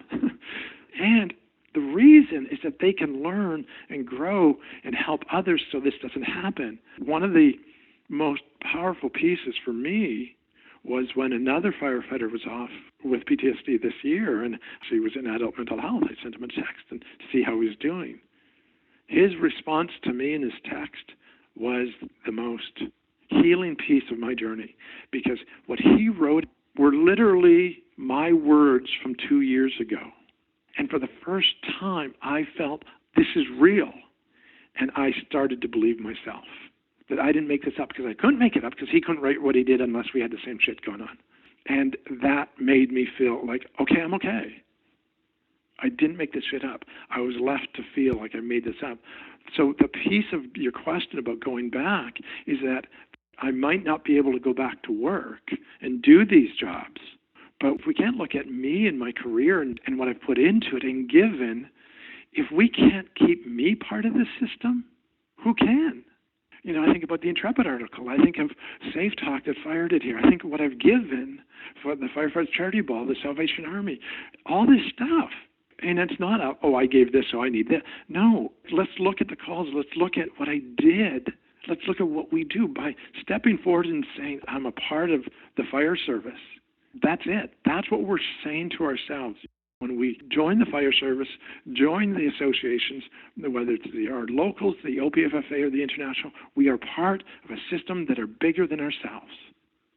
Now we have to live up to that, because it's there. We call this family. There's something missing right now. It doesn't need to be that way. When we want to solve a problem, when we get in the field, we're really good at that. We're really good at tapping into the knowledge that we have at hand. But we go back to the fire hall. Okay, I've got this title. I've got this seniority. Okay, why does it work so well in the field? Maybe it's the evolutionary biology piece. We have to survive. We have to do this. Let's tear this apart. Let's get uncomfortable. We can do that. Let's get gritty with it. Let's have questions more than answers. You know, when we look at peer support, when I talk to social group classes now, I use a blank piece of paper. How do you truly listen to somebody? Well, you truly listen to them by understanding you're bringing judgment to the conversation, that you're bringing a scattered mind to the conversation, you're bringing your stuff to it, and you're not really present. And so how to be present is acknowledge your own stuff, which is judgment and blame and shame. And so it's digging inside of ourselves, ironically, and that allows us to set us free to listen to somebody else. How can Chris really listen to me if I'm having these thoughts? Well, I've got to work on this relationship. We have to work on this relationship so I can be the human being that I am, and I have to let her be that human being that she is. That's really a lot of work in relationships, and I think that's where we're at with PTSD, is that the fundamental healing component of mental health and PTSD is relationships. Knowing that, that's the same thing with me and that list of people, whether it's the president of my union, whether it's my fire chief or the deputy chief or wellness committee or whoever it might be, it's a relationship. If they don't step up in that relationship and learn about PTSD and mental health and meet me somewhere, it's not a relationship. Then don't call it family. Don't call me a brother. If you're in it for a relationship, learn. And we have the tools. How many people, how many services in this province have gone to First Responders First that was legislated to follow as best practices for our presumptive legislation for PTSD? Follow that. And what's one of the golden rules in the whole thing? Don't disconnect. That's the biggest thing, is don't disconnect. It's very often preached in our service to get comfortable with being uncomfortable when it comes to physical work. Yeah. So perhaps we need to learn to get comfortable with being uncomfortable when it comes to conversations as well. Mm-hmm. And we can do it. We've seen it. I was there with Joe Adamkowski. And Joe Adamkowski was a key player, like I said earlier, in moving presumptive legislation forward for cancer for firefighters in Ontario. And I was there, and many people listening to this were there for his funeral. This is no different.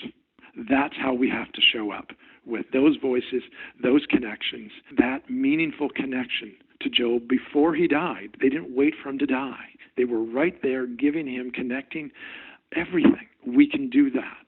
And I challenge fire services that everything that they do for those firefighters that have cancer, do the same thing for those struggling with mental health and PTSD. It's no different. And when we treat it differently, ask ourselves why, and dig deeper, and look for those answers within ourselves, because we have them. Where can people reach you if they want to reach you? Probably the best way is through the project, which is leftbehindbysuicide.org. And my contact information, it's all there. They can email me at scott@leftbehindbysuicide.org. It's sort of slowed down the last little while because of stuff that I've been through, but my contact information is all new and fresh. And the one thing I'd say to you and anybody else is never hesitate to reach out.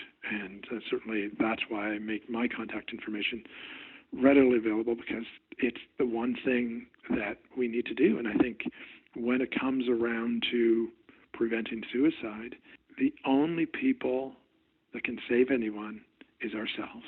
We have to do that, and we can learn how to do that. For anybody listening, anytime, don't hesitate. Give me a call or send an email, and we'll connect, because I think that's what we have to do.